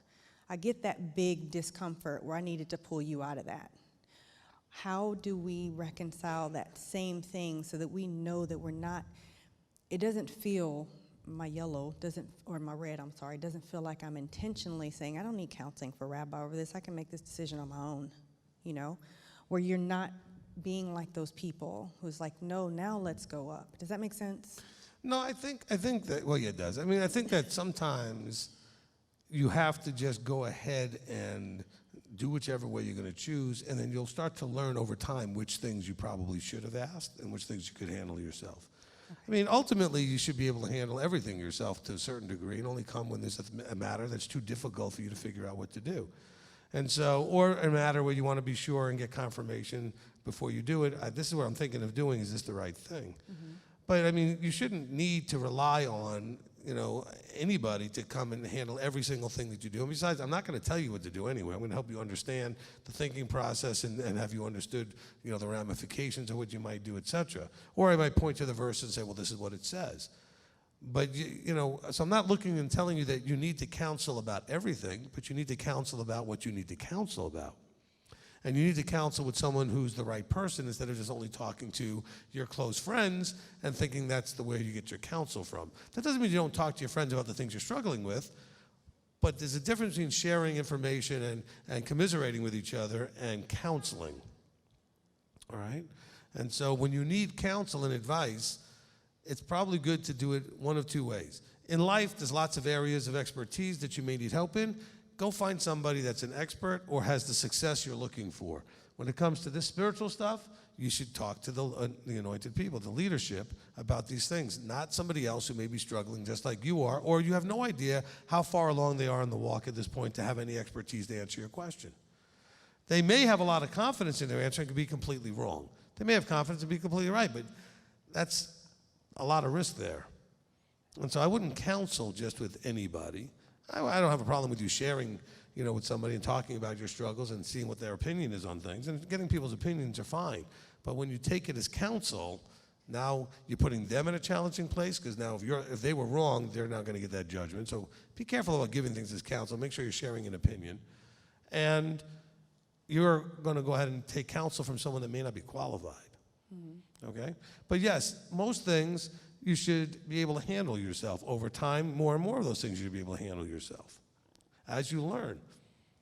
Now, when you start handling certain things yourself and it doesn't seem to work right, eventually you might want to get counsel about that. Okay, that was my next question, tied into the first one. When you said he used that as an example, when the men made that instead of Moses saying, wait, no, stop. He uses it as an example, so when that happens, like you use a testimony when you were doing those things and it wasn't successful because he was leading you somewhere else. Is that same thing happening, or should we expect that same thing to happen in this walk? Or will it be like you said, it's not working out, that's him nudging you and saying, this isn't working? Look, I don't want to say that everything works exactly the same all the time. But, some things Yahweh or even the leadership may allow to play out a certain way, and sometimes they're going to say, he's trying to get your attention and he's nudging you. So it can go both ways. Okay, thank you. All right. All right, now, Rob, chapter 5. I'm just making sure. Right before Justin and Denise Rodriguez.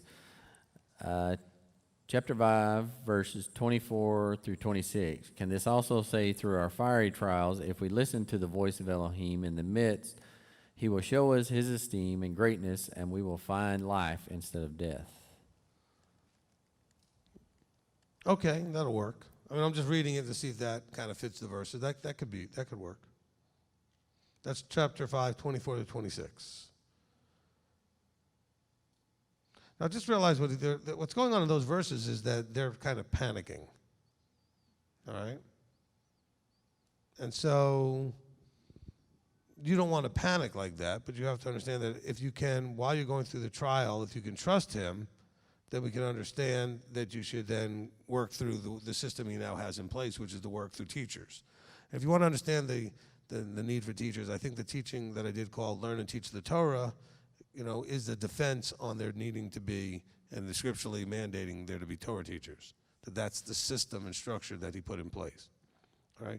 But realize that chapter 5, verses 24 to 26 is the people seeing what was going on and getting a little freaked out. Verse 24, he says, and they said, see, Yahweh our Elohim has shown us his esteem and his greatness, and we have heard his voice from the midst of the fire. Today we have seen Elohim speaks, and he lives. And now why should we die? For this great fire is consuming us. If we hear the voice of Yahweh Elohim anymore, then we shall die. So that's not where we need to be. Don't be afraid of that fire. Now, that fire may come out of my mouth and not his, because this is the way he does things right now. But it's not something to be afraid of. And it should consume things, as we talked about earlier with Janet's question. Right? It should consume things, and it should, bring things to the surface that need to be, separated away. All right, next question. That was it? Yep. All right, chapter 5, over here.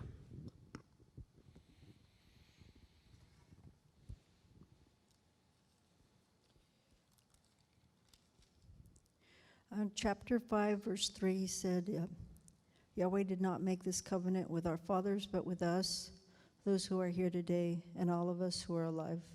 And that means us, right? Yes. All of us. And then again which is sort of neat. I can turn the page. I'm sort of nervous. Hold on. Verse 22. These words which Yahweh spoke to all of your assembly in the mountain from the midst of the fire of the cloud and of the thick darkness with a loud voice. He added no more, which I think that's just the 10 Commandments, right? Yeah, right. And he just telling them that Yeah, that's correct. That should be enough. But just remember, he added no more because they interrupted him. I'm sorry? He added no more because they interrupted him. Then he spoke to Moses. Yeah. Okay, so there's a separation between what he said and everybody heard it, Mm-hmm. and then they interrupted. Because a lot of people want to just picture the 10 Commandments and then he just stopped. Uh-huh. Well, no, they kind of interrupted and said, hold on, this is too much and we can't handle this. Talk to Moses. Okay. So we don't know if he would have just kept going. It seems to me that he would have just kept going and taught them all of it. And they said, oh, no, we definitely can't handle this. Because if it had just ended, they wouldn't have anything more to say because he would have stopped. They said, hold it, stop. We're going to die. Okay.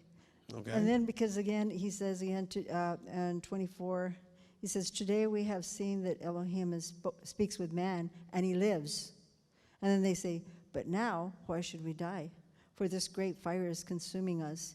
If we hear the voice of Yahweh our Elohim anymore, then we shall die. First they say that man can live and speak to, Elohim can speak to a man and live, but they're afraid that they're going to die. So it's like their guilt is showing somehow.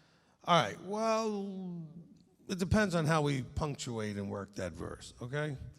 In verse 24, could be that they actually understand first and foremost that Yahweh actually lives, as opposed to them living. He says, look, he said, today we have seen that Elohim speaks with man, and he lives. It could be that, it's the punctuation. I mean, it's not a capital H here, but there are no capitals in Hebrew anyway.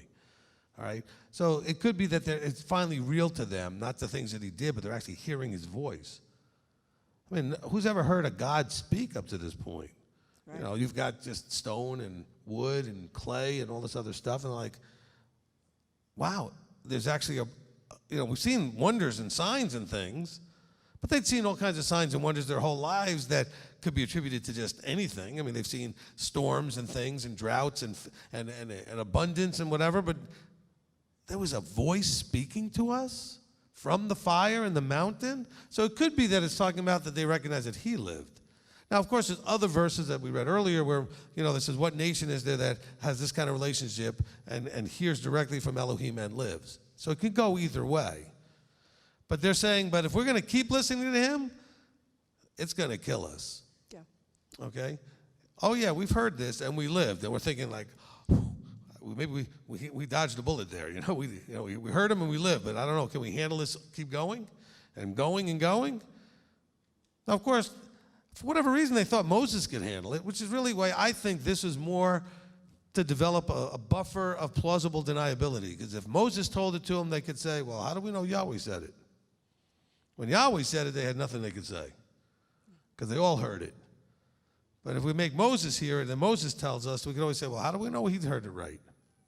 So I think there was a little bit more going on here. Yeah, because then in 28 it says, I have heard, because they said, and Yahweh heard the voice of your words, and when you spoke to me, and Yahweh said to me, I have heard the voice of the words of this people, which they have spoken to you. They have done well in all that they have spoken.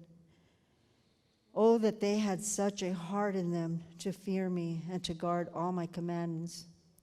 always, so that I might be well with them and with their children forever. And I think that had to do something with about hearing his voice, right? Because, yeah. And again, It was connected.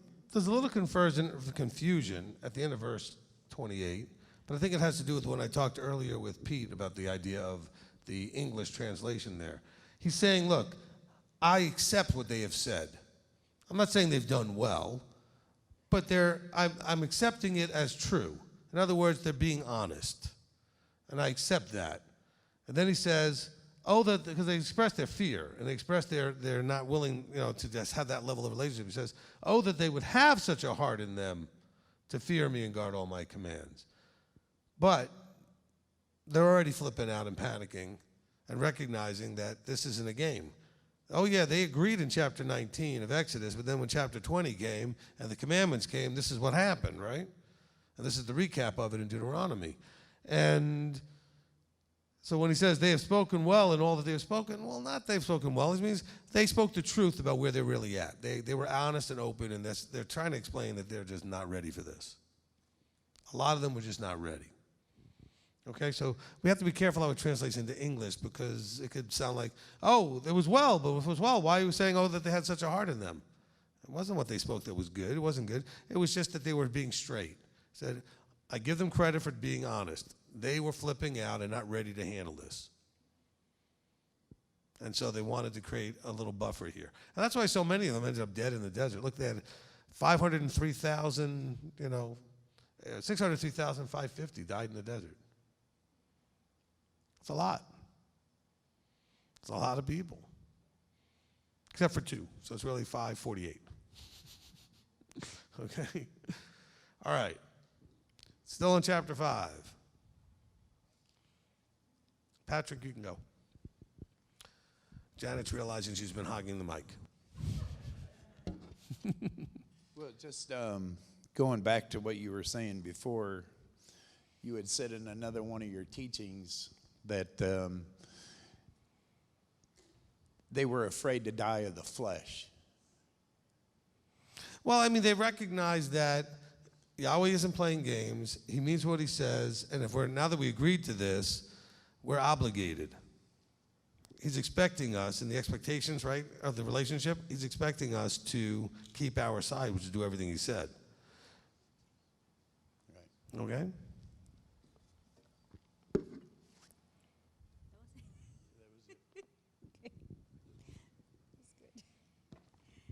Yes, Rabbi, I just had a connection that came in my mind. 5, I think it was 5:15, when it says, and you shall remember that you were a slave in the land of Mitzrayim, and that Yahweh your Elohim brought you out from there by a strong hand, by an outstretched arm. And I was thinking how when he opened our eyes, we were there, right? We were in Mitzrayim, so we were following the false gods and doing all the things that we didn't know better.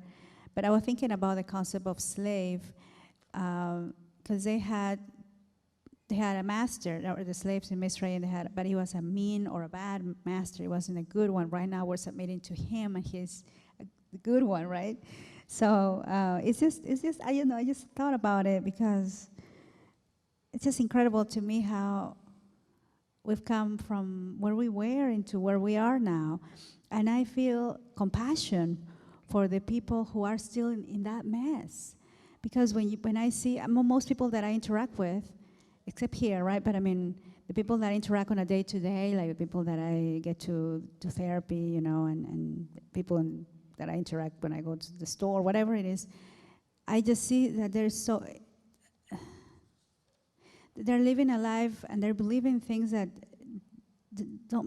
doesn't bring any peace, it doesn't bring any joy. You see their lives just clinging to the things that fail. But it's really sad to see that, because they don't even notice that they're in that place. I didn't know either. It's just so amazing how he has lifted up that veil, and of course there is more that we don't know because we're learning. Mm-hmm. And he gives us as much as we can to process and receive based on our little understanding. And you teach us that, but it's just amazing how much we have received. And I kept reading that verse, that we were in that such a messy place and dark place, and now we're in a different place. Praise to Him. That's great. And then the heart, when it says that, that they have such a heart to fear me and to guard, is that what He says when in the commands, when it says, no, it's not the behafta, I think it is like you should love Yahweh your Elohim with all your heart, with all your might, with all your being? Yeah, well, I mean, that's the heart He wants us to have. And He's recognizing, he's not recognizing it there, but He's saying it out loud that, it was obvious at that point that they did not have this type of heart yet. Now, of course, you're going to get to that in chapter 6, next readings, right? We're going to get to the Shema and the V'ahavta. But it starts off here in chapter 5 with, they don't have that heart. They're not there. All right, continuing, who's next? Rocky? Thank you, Rabbi. Wow. This is so awesome. The threat of me maybe leaving, because I've seen so many men in the past stand up here and try to evangelize if that's what it was. And I want to thank you publicly for showing me what agape love was. You have loved me when I haven't been lovable. You have loved me when I haven't felt capable of love. You have loved me by telling me the truth, no matter how bad it hurt. And I understand why you can't care. Because it would be so painful to see so many people not make it. But that's true agape love. Like my Father loves me. He gives me that choice. It's going to be my choice whether I'm disposable or not. I'm going to choose whether to live life or to go in the lake of fire. That's disturbing.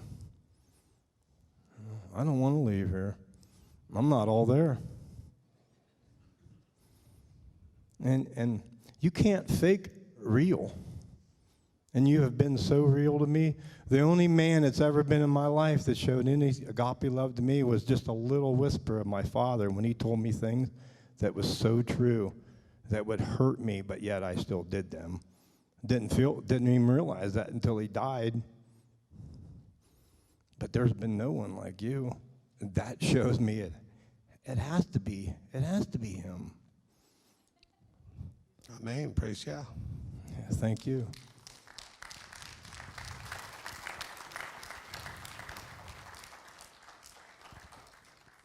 And again, just to be clear, Rocky has had that experience because he's been willing to come and see me, and he's been willing to be vulnerable and open. And sometimes the sessions were a little more lively than others. But he was there and was willing to receive that when he needed to receive that.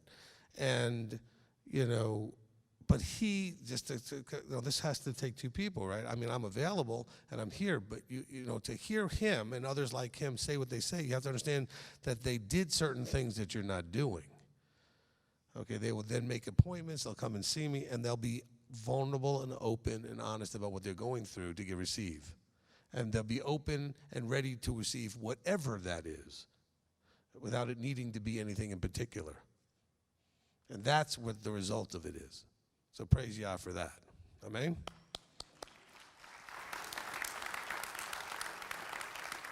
Because I've given some people some tremendous counsel that it availed nothing. Because they weren't like him, ready to receive and coming ready to receive and be vulnerable that way. I mean, I've had people where I was like, man, if they would just do what I told them to do, everything will work out. And they just won't. They're just not ready. Because so it's not just the anointing and the appointing from me, but are you coming ready on your side to do your part? Because remember, the Father, and this is, well, we'll use Yeshua. When Yeshua was on the earth and went to heal anybody, he said, your belief, in other words, your approach has made you well. You came to me vulnerable and ready and with expectation of good things. You didn't know what I was going to do. You just expected that I would do something and it would be great. And that's what Yeshua said. He said, but it's your belief. I believe that when you come with the right attitude, especially, the words are going to be given to me that you need to hear, and then if you walk them out, then you'll get the result. But you have to come and do your part, because your belief is going to really bring that result more than anything else. Every time Yeshua healed, didn't it say the same thing? Right? It never said that he waved his hand and he magically just did whatever, right? It was about belief and trust that the result would be there. The best example being the soldier that came to him and said, you don't even have to go, just say it and it'll happen. Because I believe that much. You know? There are people that I've had a close enough covering with that would text me, I just need prayer. And I would type back, praying. And sometimes they got the relief before I even got to type anything back, because they were already doing what they needed to do and they knew I would do what I would do. But it was their belief. You know? Because they had an expectation that Abba would take care of this just through the submission to the vertical as part of that. Not that necessarily my prayer. Sometimes they got the relief before I even prayed. But it was just they're doing their part that would bring that together. Okay? You need to take that outside, please. Okay. All right. No, Ashley, you have to leave the room. You have to do that outside, please. Thank you. Okay. I'm sure it was something important, but it was distracting. Okay. Who's next? We're still in chapter 5. You got some, Rob? I got another one from Anna Uden. 5:16 says, to respect your parents, is there a difference between respecting and honoring? Yes. There's a huge difference. Okay? So let's keep that in mind. All right, so when it says honor, actually, I shouldn't say it's a huge difference. When you have to understand the commandment.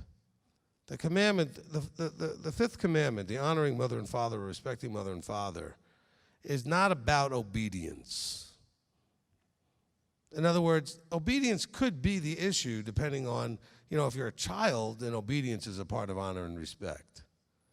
But if you're, 45 years old and your parents are in their 60s or 70s and you're having issues with them and they're expecting you to obey, but you're in a totally different place, you have to treat them with respect and not dishonor them or shame them in some way by treating them in a horrible way. But you can stay in a respectfully honoring way. I understand that you don't agree with what I'm doing right now, but it's my choice, and I need you to respect that it's my choice. Because a lot of you have Christian parents that are giving you a fit about what you're doing. And that's very hard, because they want you to obey. I'm your mother. I'm your father. Yeah, but I'm 50. Okay? We don't have that relationship anymore. You're still my mother or my father, but I'm not 9. Okay? And so they will tell you, well, you're breaking the fifth commandment. No. It doesn't say obey. It says honor and respect. Learn to show honor and respect to authority. Okay? That's the important thing. Can you show respect and honor to authority? So when you have a parent, find a way to not treat them in any way that's disrespectful. That's hard sometimes, because some of the parents you've got, and I know how that can be, they can be very disrespectful. All right? And so you have to learn how to do that. So you should not allow them to trigger you to the point where you're popping your cork and yelling and screaming and calling them names or whatever it is. You have to be able to draw lines and draw them firmly that this is your life. I appreciate that, Mom or Dad, but this is my life. It's my choice. I know you don't like it or agree with it, but it's not your choice, it's mine. So hopefully that makes some sense for people, okay? It's important that we understand that and that we deal with those things that way, because, a lot of you get trapped into what Christianity taught you. Well, the fifth commandment's obedience. And that's not obedience. For children it is. And for children it's also when they go out in public. They have to be careful they don't dishonor you or disrespect you in some sort of way. Your adult children, when they go out there, they may do all kinds of things that would not be honoring to you, but it's really more on them because they're now adults. And you have to allow that that's the case. All right? So it's not really on you. It's on them at that point. Some of you need to create some very clear, strong boundaries with your parents. You have to be able to say, look, because some of you have parents that every time you talk to them, they are badgering you and hitting you about whatever it is. And some of you need to say, Mom, I love you, but I'm not going to have this argument anymore. If you're going to keep talking about this, I'm just going to hang up the phone, and we can try again another time. But if this is what you're going to do whenever we talk, we're just not going to talk. That is not dishonoring or disrespectful. Okay, you're telling them up front, this is not the relationship that I want to have with you. And I don't want to get to a place where I'm not going to show respect and honor. But if this is all you want to do, I don't want to do this. Does that make sense, hopefully, to everybody? I know that that's going to really rub the Blues wrong because the Blues want that relationship somehow, some way. Sometimes you can't have it. Okay? It's just not going to work. And so that's the reality, though. But there's no but I. You can't make the other person do. All you can do is set your boundaries and set your relationship thing. Look, two cannot walk together unless they agree on how to walk. And when you're a parent to a little child, they don't have to agree. You just have to do what you're saying. But now when you're dealing with two adults, you have to have an agreement in your relationship. Your mother will always be your mother. Your father will always be your father. Whether that relationship was ever good or bad doesn't matter. They're still going to always be who they are. However, once you're an adult, now you have to agree more about how you're going to walk together. Because you don't have to walk under that covering anymore. You've now moved out into your, covering your own family and doing your own things. All right, we'll talk more about that when we do the teenager thing, because it talks about transitioning authority and those kind of things in the teaching that we'll do on that. Okay? You had a question on that? Okay. Come up. Rabbi, just a follow-up question on the fifth commandment. I know good and great is defined by Torah, right? So we're defined, whatever is good is whatever is in the Torah. But is that okay to, if you can praise your mom or your dad, can you still use the word good if you feel that they're blessing to you even though they're not following? Would that be dishonoring? When he uses the word is not necessarily the way you have to use the word. Okay? My mother doesn't keep anything, but I would say that she's a very good person. In other words, people would think of her and not say negative things about her. Hardly anybody who knows her would ever say anything negative about her. All right? And so that's the way we would use the word. But when he uses the word, we need to know what he's talking about when he uses it. All right? Because communication, we use language to communicate. So we have to understand when we use it, what do we mean generally when we say someone's a good person, we're not talking about Torah observant. We're just saying that they're a person that tries to do things right and doesn't try to cause any problems for other people and those kind of things. All right? We mean they're nice and that they show respect and they don't cause trouble and they try to do the best they can where they are. And that's a good person. And so that's totally okay to use those words when you're describing people who are not in the walk, just because, if they're doing the best they can and they're generally not causing issues for anybody, and they're trying to be a blessing to people just by being a positive in their life, then that's a good word to use. I guess it's a good person. Okay? All right. Yeah, you can have the mic. By the way, sorry about that. I was walking out and then I saw the word seizure and I froze. I understand.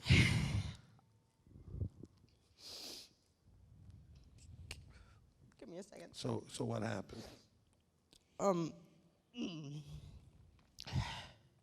Deuteronomy 5, is both 5 and 6. Can you understand me okay? Mm-hmm. Okay. It says, you have no other mighty ones against my face. And I remember hearing the 10 Commandments multiple times in Deuteronomy, and it says it again in chapter 6, verse somewhere.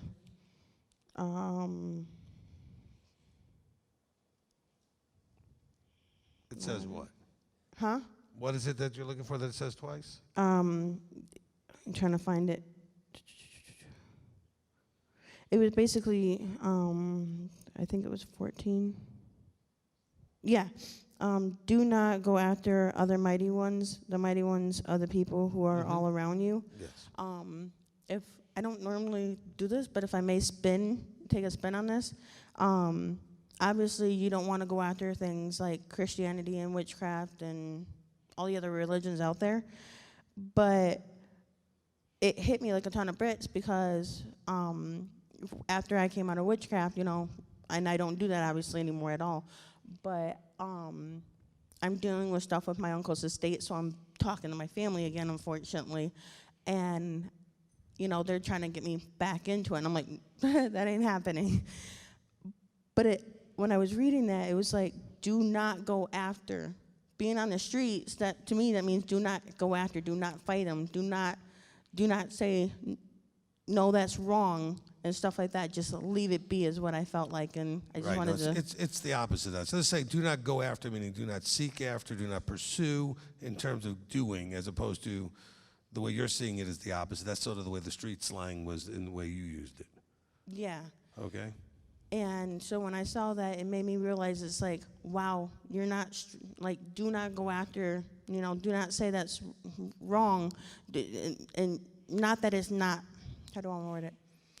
It's wrong, but do not tell him it's wrong because you don't have the fight to go up against him. That's his place, not mine. Okay, and that's a way that you can take it, but I mean, that's not what he was saying there, but certainly you can, that's a right thought, okay? Here he's saying, again, both ways that you're saying it and the way he's saying it is do not pursue them. One is to pursue them to fight against them, the way you're saying it, and one is to pursue them to join them, which is what he's talking about. He's saying do not join them, do not pursue them or go after and follow after them the way they're doing it. The way you learned it on the street was don't go after them. In other words, leave them alone, don't start a fight, don't create an issue. And so, and again, both of those kind of work because you really want to leave whatever's out there alone and not create that's not your issue, it's not your fight, and so you can use it for both. Okay? I don't think that's what he's talking about here, but certainly it would work. Okay. Okay? Thank you. I was wondering if I could do that. All right. Is everything okay then with the seizure thing? She had a partial complex. Okay. But she's all right? Okay. All right, so who's next? Deuteronomy chapter 5. Me. Okay, nope. Were you going to get up, Angela? Come on. Let's go.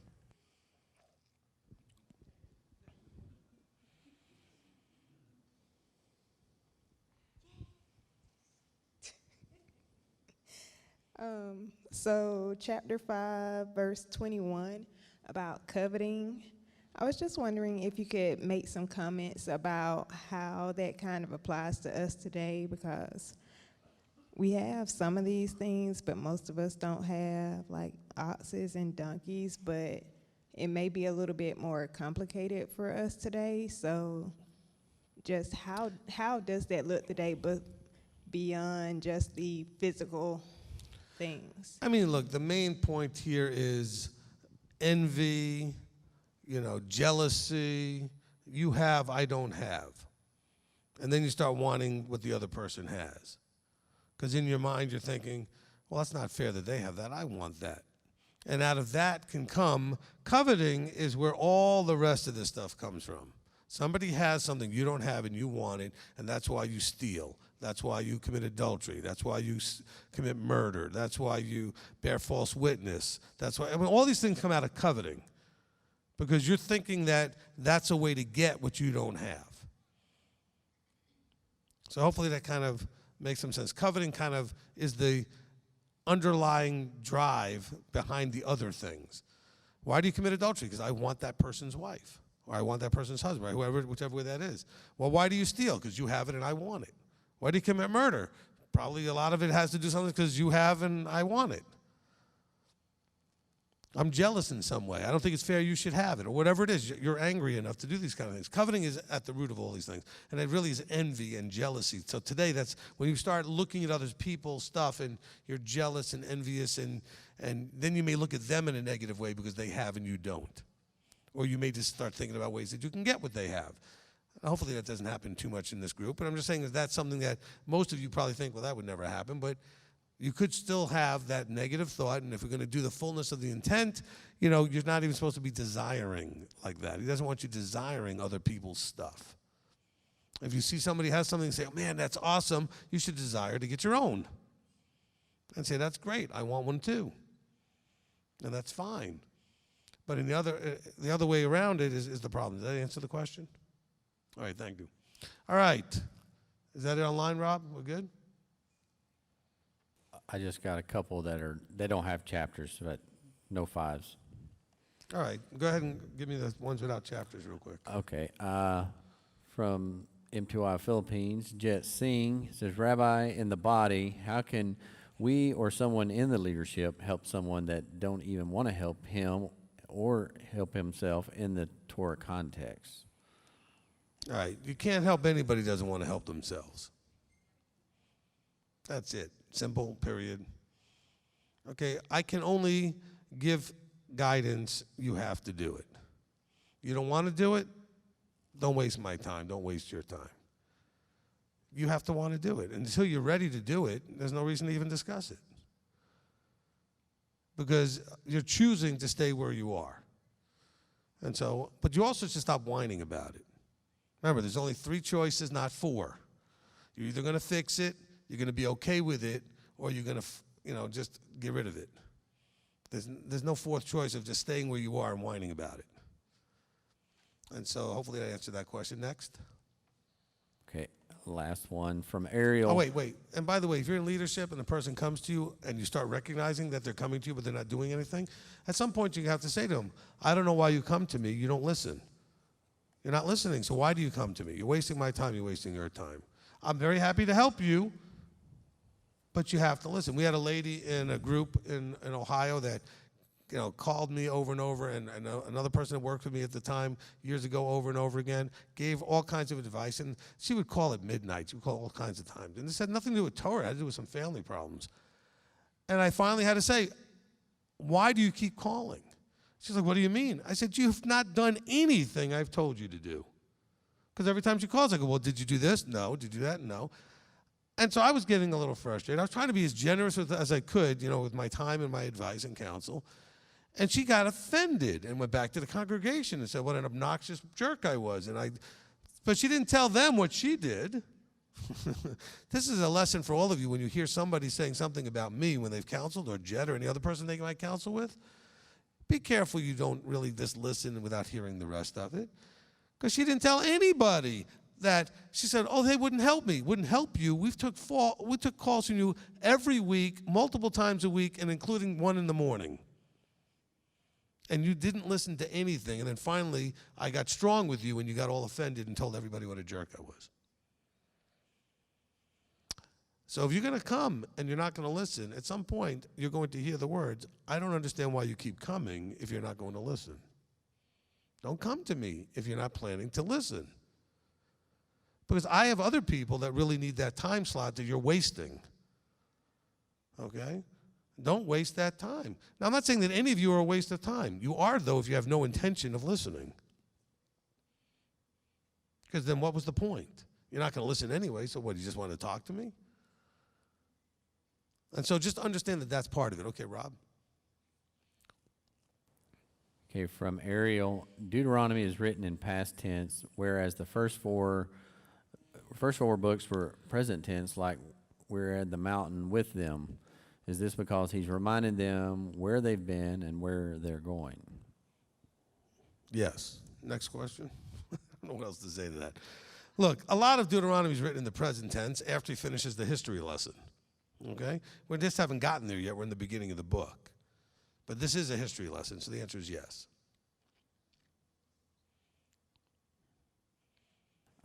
I got a late one here from Anna Uden. Is it safe to assume that Yah spoke with other peoples, not just Israel? Verse for context is Deuteronomy 4, 6 through 8.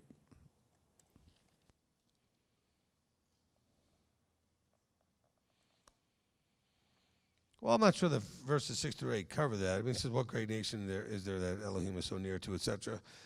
I mean, there's obviously some sort of relationship that he had on some level with the nations that he was using Israel as for judgment. We're not told what that was, okay? But verse 6 through 8 is saying, look, no other nation has ever had this level of unique relationship. Anything else? No, you're good. All right, my turn. I really only want to cover one thing in the time we have left here, but I want to cover something that came up, and it seems perfectly appropriate considering we just did the Ten Commandments. Okay, so I want to cover commandment number 4, Shabbat.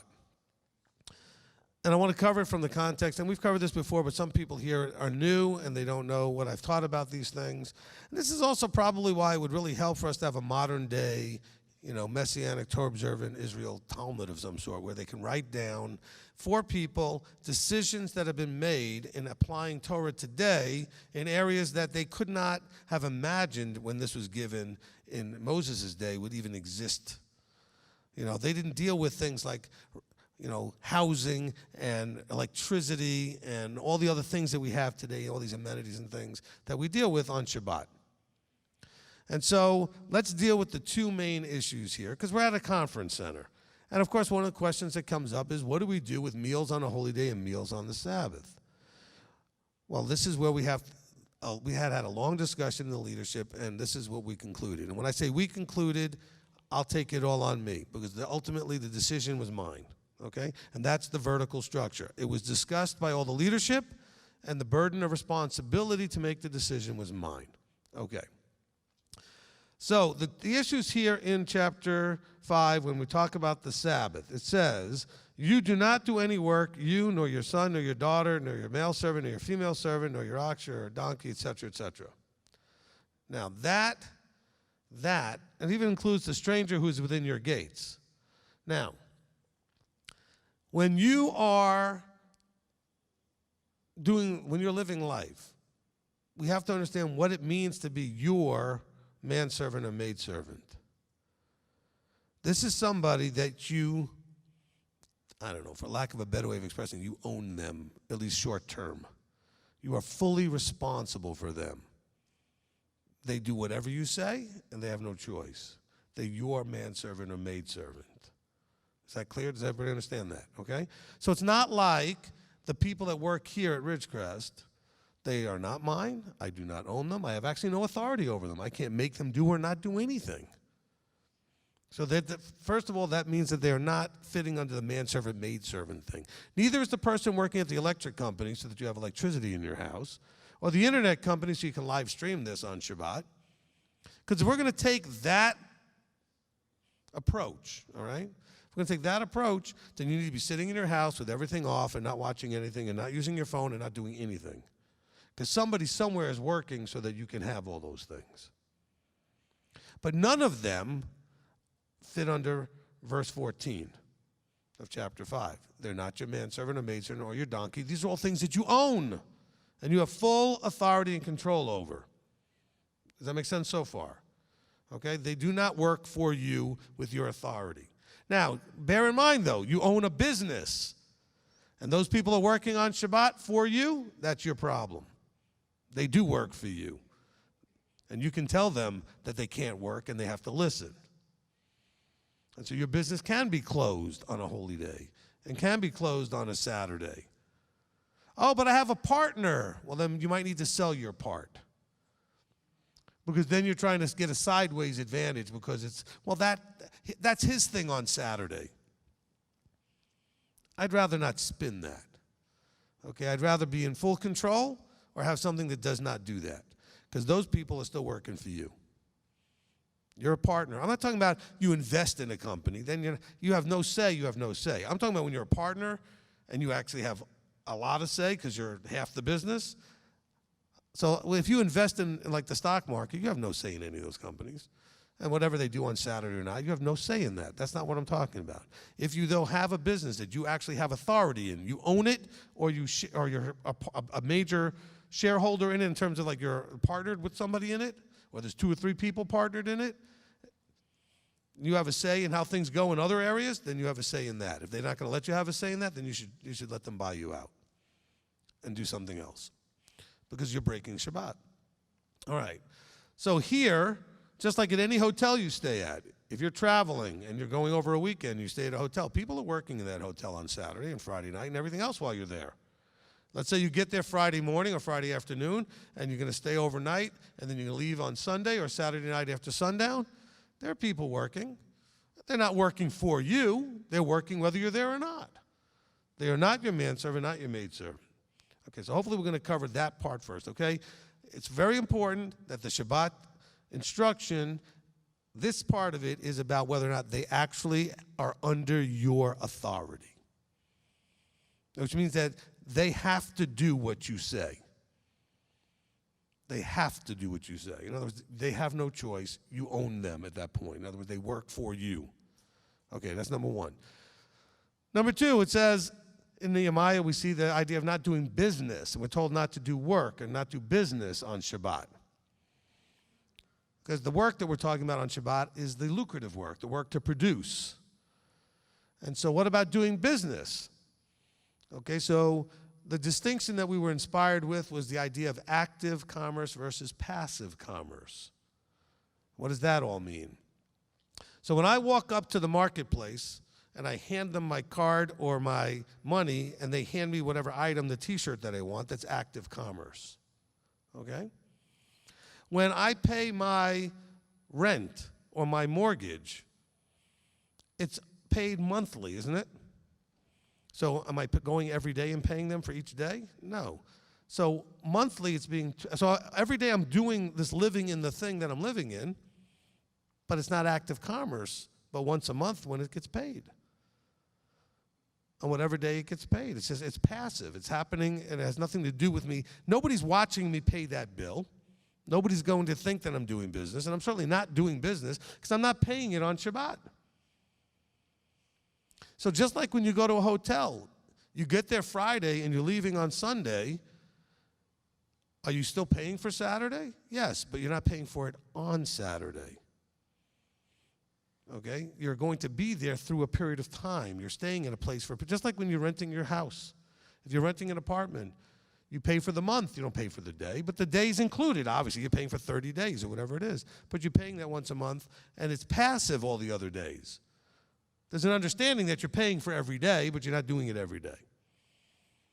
Now, so if I go to a restaurant on a Saturday, people are going to assume I'm in there doing active commerce. If I go to a gas station on a Saturday, they're going to assume I'm doing active commerce. This is someplace that when people see you, they think you're doing business.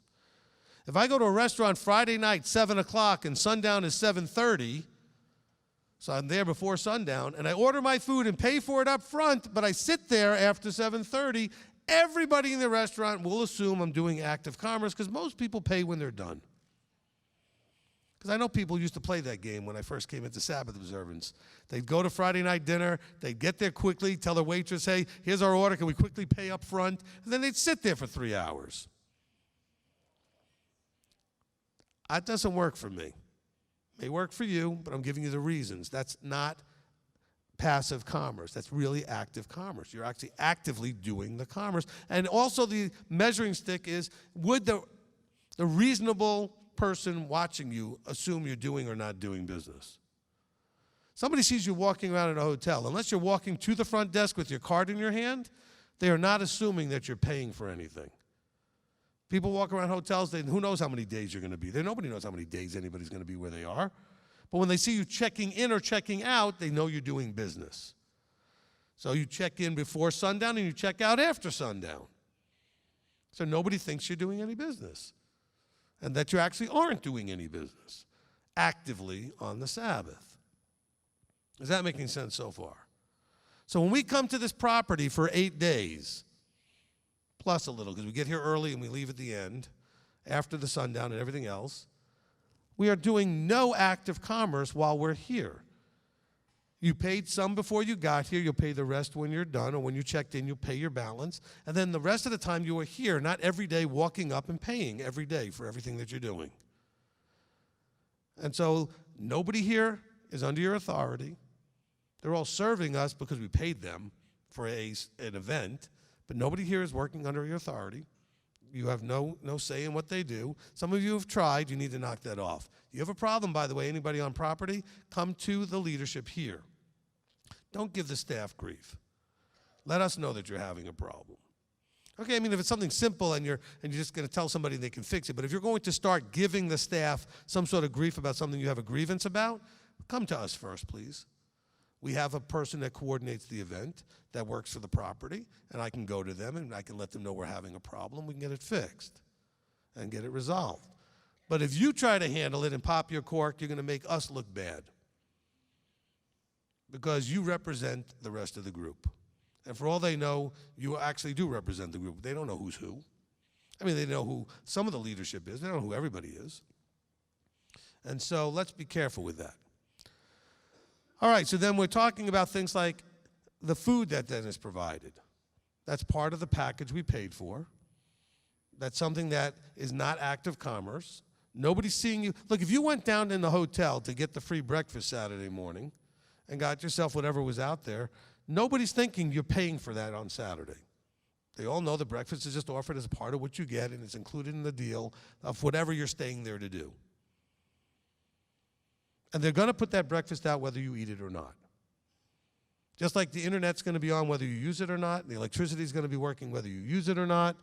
And so it's not like you are causing it to be there. So, oh, but I'm making them work. Really? So if you didn't eat, they wouldn't work?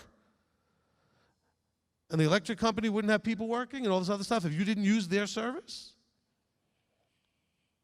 Of course they'd still do it.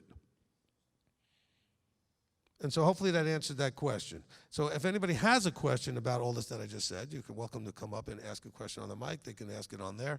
I want us to help be clear and understand. So we have the meals on Shabbat. Now, bear in mind that we make sure your meals are clean.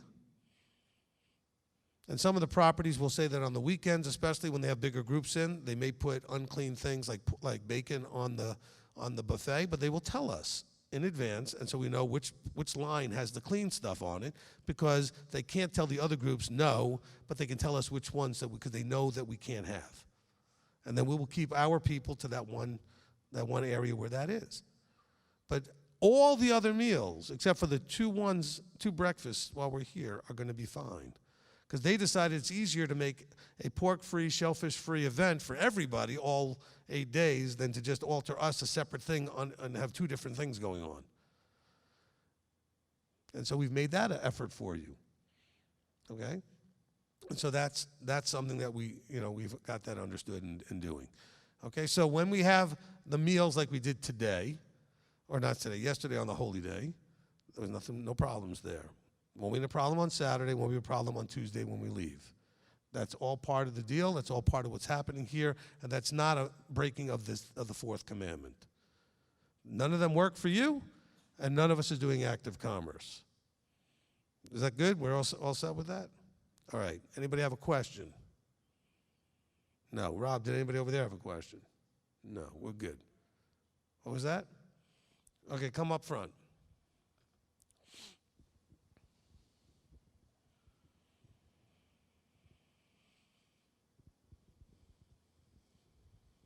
He's got the mic. He's got the mic for you. Thank you. And what's your first name? Gary. Hi, Gary. Hi, Pat. Rabbi, the problem, and I thank you first off for taking the time to address this. The question I have is, it's the things that are prepared Saturday. I've been really diligent since I've been walking in this walk, following your direction for 2 years through YouTube and MTOI. Mm-hmm. And I eat a lot of cold things on Friday, or on Sunday, or on Saturday, on Shabbat. And I do it because your guidance has said sometimes it's better to eat it cold than to take the chance that I'm going to do something wrong on Shabbat. Well, that's because you have control over it and you're the one doing it. True. Okay, these people are making food for potentially on the weekend 1,200 people that will be sitting in the dining hall, of which we're only a third. And they're going to be making that food for everybody, not for us. And so it's not the same as you in your house making the cooking part. is, especially when Moses was talking about it, took hours because you had to prepare things. You didn't just go in the refrigerator, take something and heat it up. Okay? They had to take things. You wanted chicken, you had to kill the chicken, pluck the chicken, and then cook the chicken. All right, my wife worked in the Ukraine for a little while teaching English, and they had locals make food for them, and they would start making lunch as soon as breakfast ended because they did things that basic. Okay? And so it took them all of the time from breakfast to lunch to make lunch. So we don't take time away from Yahweh to do the preparing when it's us. They're going to be making that food for everybody, whether we are eating it or not. Okay, thank you. I was just confused about being prepared that day. Right. And we have tried that. We've tried to ask properties to just make stuff for us that they could just warm up and that it was already prepared. And sometimes they'll make an effort when we were smaller and we weren't, or we were the whole property, because we've been in properties that were smaller than this, we were the whole property. And then we can handle that and they can do what we want. Again, they're not our maidservants and manservants. I can't make them do that. You see the difference? You see where that comes in? And we've talked to them about it. They're saying, hey, listen, we're cooking for, sometimes there's this place when it's full on a weekend, especially in the fall with the leaves changing and everything, it could be very full on a weekend. Right now when we go in the dining hall, we feel like we're the only ones in there. There's going to be a lot more people here. And so when they do that, and they sometimes do it in shifts, like they may have us do our meal and then another meal right after ours, they're making that food for everybody. And we can't control how they do that. Do you see the difference? Okay. But when you're at home, you can control all of that. And so I'm all for you doing what you've been doing at home. All right? I do not cook anything on Shabbat. I like hard-boiled eggs. I make them on Friday, or my wife makes them on Friday, and then I just crack them open and eat them on Saturday, nice and cold, and that's fine. Okay? Or I make a shake, or I can eat cereal, or whatever you do. If we're having food for Shabbat, it's food that was made on Friday, and we're just going to warm it up then on Saturday, because it's already been cooked. And so it's completely okay to eat it cold, but we cooked it, we prepared it, and then we're just going to warm it up. And so that's the effort, because I have control over that. I cannot control what they're doing here. And they're going to be doing this no matter what I tell them. And so we can now choose to just not eat it or not. And by the way, you're all welcome to just eat the cereal they put out there and the cold fruit and whatever else you want on Saturday. I mean, that's fine. I'm just saying that the decision we made was that we don't believe it breaks Torah for you to do this, for all the reasons that I gave. Okay? Thank you very much, Rabbi. I You're welcome. appreciate you taking time. Oh, good. And actually, I thank you for asking the question, because it gave me an opportunity to clarify that little piece. That was very good. Okay, Jackie? I am very grieved and ashamed at this moment to even mention what I'm going to tell you, but it was brought to my attention that when I bought something at a health food store yesterday, that it was a holy day. Oh, and okay. I just completely, I don't know why. I'm used to Shabbat and not, but I don't know what to do to make it right. Okay. First of all of us make mistakes on a holy day at some point, okay? The point is that you are doing the number one thing. You're sorry that you did it. You're upset by it. So you're repentful about it. And you're now going to be more aware not to do it next time. But what you have to do next is you have to let it go, okay? There's no reason to be guilt-ridden, okay? Okay? All of us can see how upset you are about this, which means he knows how upset you are about this. And that's what makes his heart feel good, that you're not just, it was no big deal, I did what I wanted. No, you realize now that you had made a mistake, and it upsets you because you feel bad about it and you wish you hadn't done it. All those good repentful thoughts. And that's all you need to do now is I'm sure you've prayed about it and talked to him about it, and now you have to let it go. Okay? I mean, listen, I'll tell you the story. I've told it before. I mean, I was working at a hotel during unleavened bread. Somebody showed up because it was their turn to show up with the donuts. I went over, grabbed one, stuck it in my mouth, and immediately realized what was going on after the first bite. I mean, it was the first bite. Now, I did not finish the donut, right? But I took the bite, and then I was like, Because it was there, it was the routine. They did this, somebody's turn to do it like, once a week or whatever it was. And I just, again, it's easy. You can get lost and, and not confused, but you just get distracted and you don't kind of piece it all together. All of us have had that happen and can have that happen. Maybe not exactly the way you did, because what I did was different. Okay, but in some way, you find yourself on a holy day that somehow you messed it up or missed it. And that happens. And so he likes to see that we're torn up about it, but he doesn't want us to stay torn up about it. He wants us to then commit to do better next time. Amen? All right. And thank you for being willing to share and confess that as far as in front of your brothers. But, I want to encourage all of you. Where she's at and what she's feeling, all of you do that from time to time, which is good, but you have to let it go. Okay? You can't think that you did the unpardonable thing and you don't know how to make it up. You can't make up for it. What you can do is repent and not do it again. Okay? You can't go back and undo the purchase at the store. You can't go undo the donut bite that I took in my mouth. You can't undo things, but he doesn't expect you to be perfect. He wants you to be upset when you fall short, fix it, and then let it go. All right? Amen? All right, good. All right. Anybody else before we wrap this up? Okay. Yeah, Norma, come on up.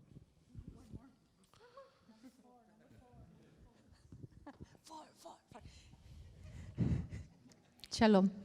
Shalom.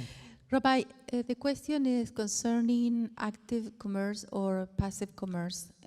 Let's say that I have a clinic, a facility with patients, and obviously they have to be there 24/7, who knows for how long. If somebody needs medical attention on Shabbat, that would be passive or active? Okay, look, if you're doing something that provides essentially the ox in the ditch stuff, in other words, if you don't provide it, somebody could die, something terrible could happen. Remember, the ox in the ditch is something terrible could happen. It's not like, we had somebody one time who was driving to, was telling us at services, well, I woke up this morning, and it was Saturday. I woke up this morning, realized I forgot to buy milk, so I had to run to the store. And then they said, well, I guess that's just my ox in the ditch. No, nobody would have died if they didn't have milk. Matter of fact, they'd probably be healthier. All right? And so ox in a ditch means that if the ox falls in the ditch, if you don't get it out of the ditch, it's going to injure itself or die. Okay? And so when a person's in a health care situation and they're receiving care and they need to be kept in treatment and it crosses over a holy day or Shabbat, then you still need to care for them. Okay? All of our health and emergency services people work on holy days and work on Shabbats because we need somebody 24/7 available to do those things. Israel needed watchmen on the wall every day, every day. Now, the difference is that and we're talking about, if you're in the police, if you're in emergency services, you're in the medical field, these are life and death things.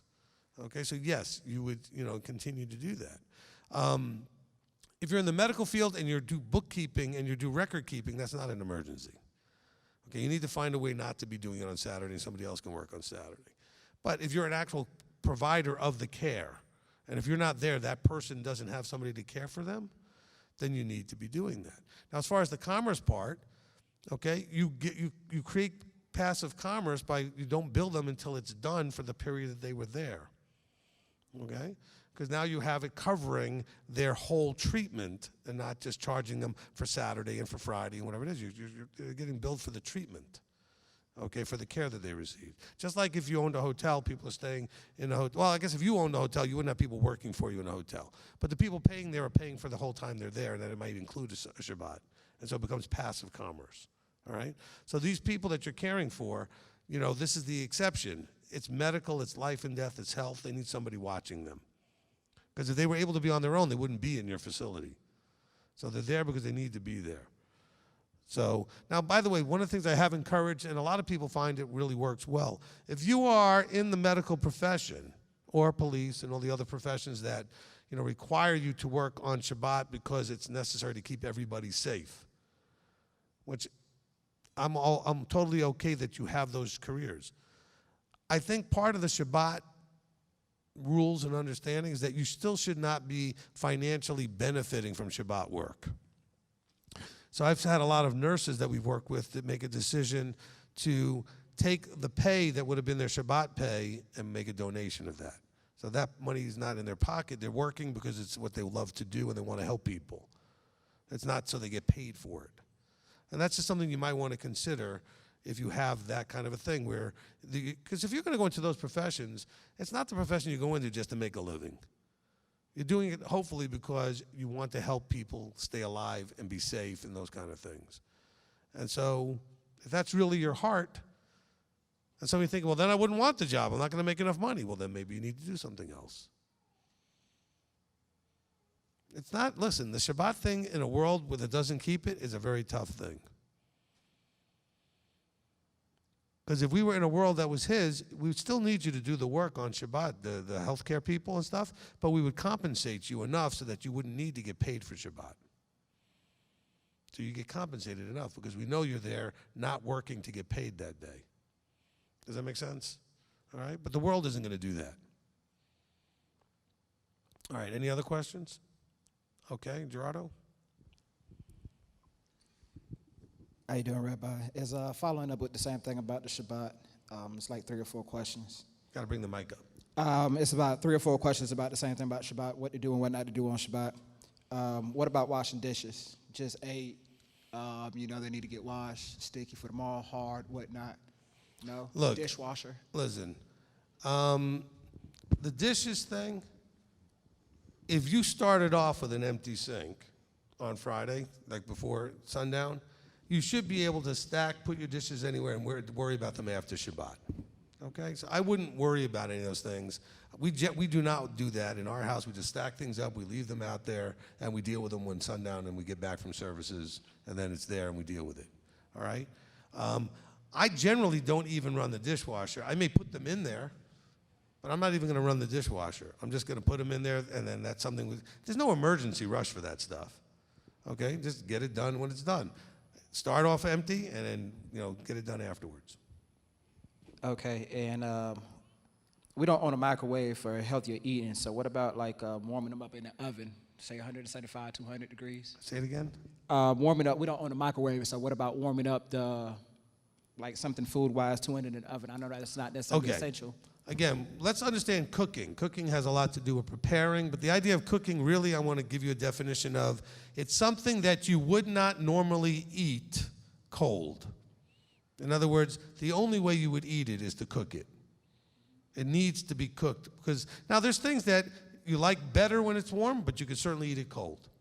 And so warming it up is something that's warming it up, as opposed to, like, I know that with the children, we make the mac and cheese for them on Friday. When they were younger, they loved mac and cheese, and we put it in a big crock pot, and then we would just warm that. We put it in the refrigerator on Friday, and then we took it out and warmed it up. Now, they certainly could have ate it cold. I've eaten cold mac and cheese. It's great. Okay? There's things that you can't eat that way. So, but you're warming something up just so that it tastes a little bit. That's fine. It's not cooking. It's not preparing it, and you would have eaten it anyway. But when you start taking out something that needs to be cooked, now we're cooking. Okay? Because I've had guys wanting to go ahead and barbecue some burgers. No. Okay, we're not making soup. We're not, taking these things that you would not eat cold. All right? I challenged my son. He wanted to make ramen noodles. I said, well, you won't eat it cold. He took it out of the bag and started eating it. He likes it that way. He did. He just started breaking off pieces and eating it. So I didn't win that argument. He said, that's your words. He said, if I would eat it cold. And he does. He actually does eat it cold often. He just likes the crunchy noodles. So they're flavorless without the packet and everything, but he just, eats it. So, let's not try to find ways around and split hairs and everything else. The idea is that we're trying to protect, first and foremost, the time. And back then, cooking took a lot of time. And you couldn't just warm something up. You didn't just take something out of the refrigerator or the freezer, and a few minutes later, with almost no effort at all, it's cooked. And so I don't have a problem then with you doing the things that, would just be to warm up something that's already prepared. A lot of you guys make a nice dinner, big dinner for Friday night, and you can eat the leftovers Saturday. It was already prepared, it's already been cooked, and you're just warming it up. Does that make sense?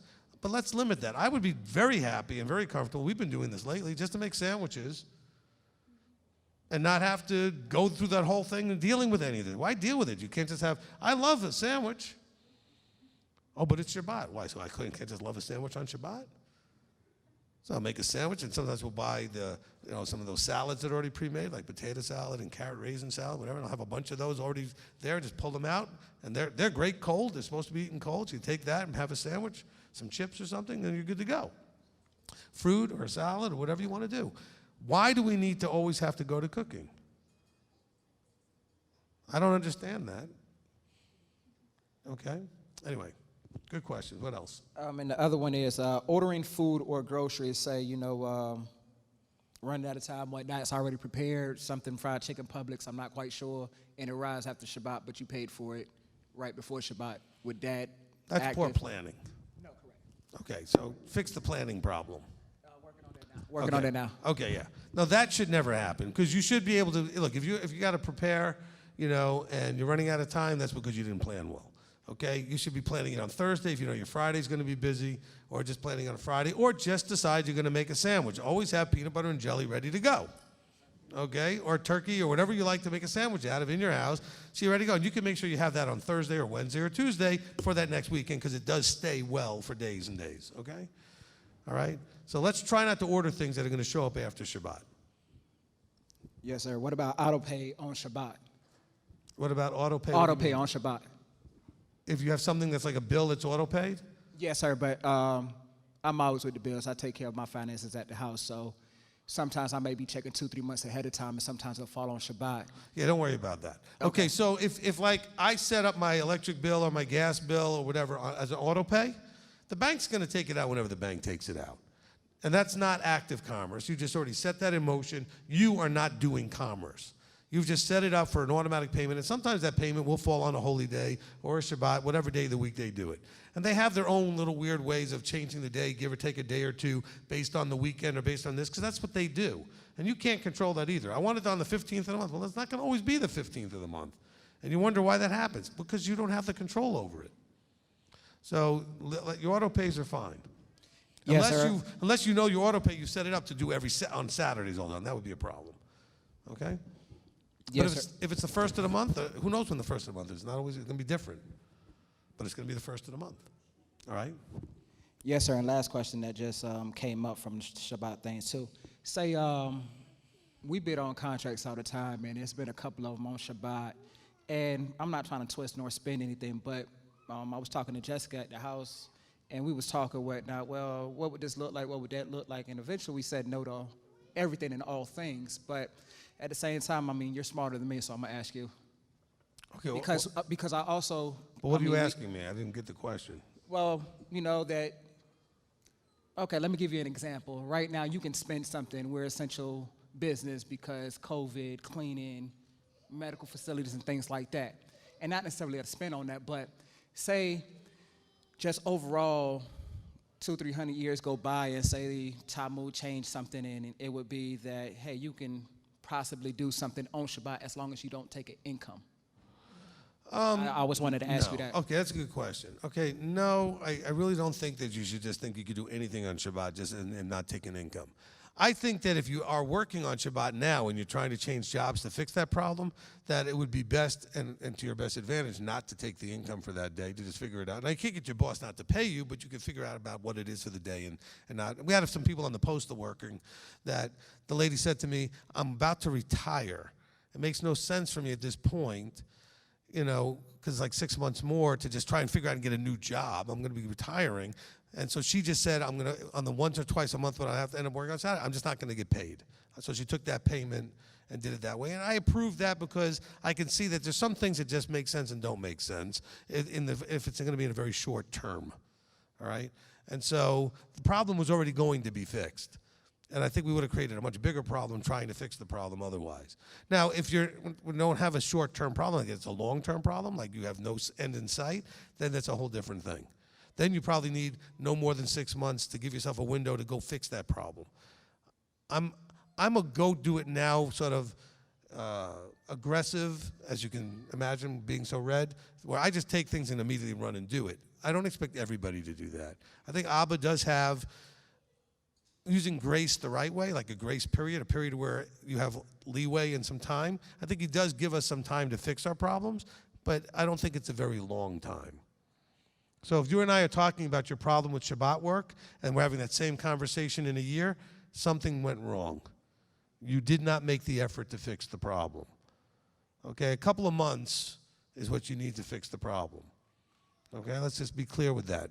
It's your obligation to make things right and to do it in a timely manner so that Abba sees that you're making the effort. Okay, it doesn't mean upturn your whole house by changing immediately the next week. But start immediately trying to fix it right then. Start looking and planning and what you're going to do. All right, so hopefully that makes sense. Now, as far as, essential work, counsel about that. Because I know a lot of people start to tell me, well, but if I work at the gas station, and if the gas station's not open and the fire truck, well, they get their own gas at their own place. Okay? But I'm just saying people can spin anything into essential. Let's leave it to things like police and fire and hospitals. All right? Let's just keep it simple. The obvious emergency services. Okay, the safety services, the ones that keep it. Now, you may be doing cleaning, and that may be a big deal during COVID. If for the hospital to function, and you already have a contract with the hospital that you need to get in there, that might, under a unique circumstance, qualify. But call and get counsel, okay? Because if it means that something like that is not available and open and people need to get in there, then that may be something. But it has to be something that really is linked directly, okay? All right. Anybody else? No. I saw Rebinson come in. Do we have all the children? Yes. Okay, good. All right, let's go ahead and close. Who wants to go ahead and close us? All right, Kendall, you're right up front. Abba, Father, creator of the heavens and the earth, Father, we just first humbly come and just thank you for allowing us a place to assemble, to meet as a mishpachah. Father, we thank you and praise you for some leadership that is just available and open to take questions, just to serve the body and your people, Father. We just ask that you continue to open our eyes, ears, and hearts to your truth. And in this crazy world, Father, give us boldness and courage to walk out that truth in full faith that you have everything in your hands and there is a purpose, Father. So with that, we thank you and praise you and give you all the glory and honor and praise. In the name above all names, Messiah Yeshua, we pray. Amen. Amen. Amen. All right. Supper or dinner, whatever word is the right word, starts in a couple of minutes. And don't forget, game night tonight, 7 o'clock in here.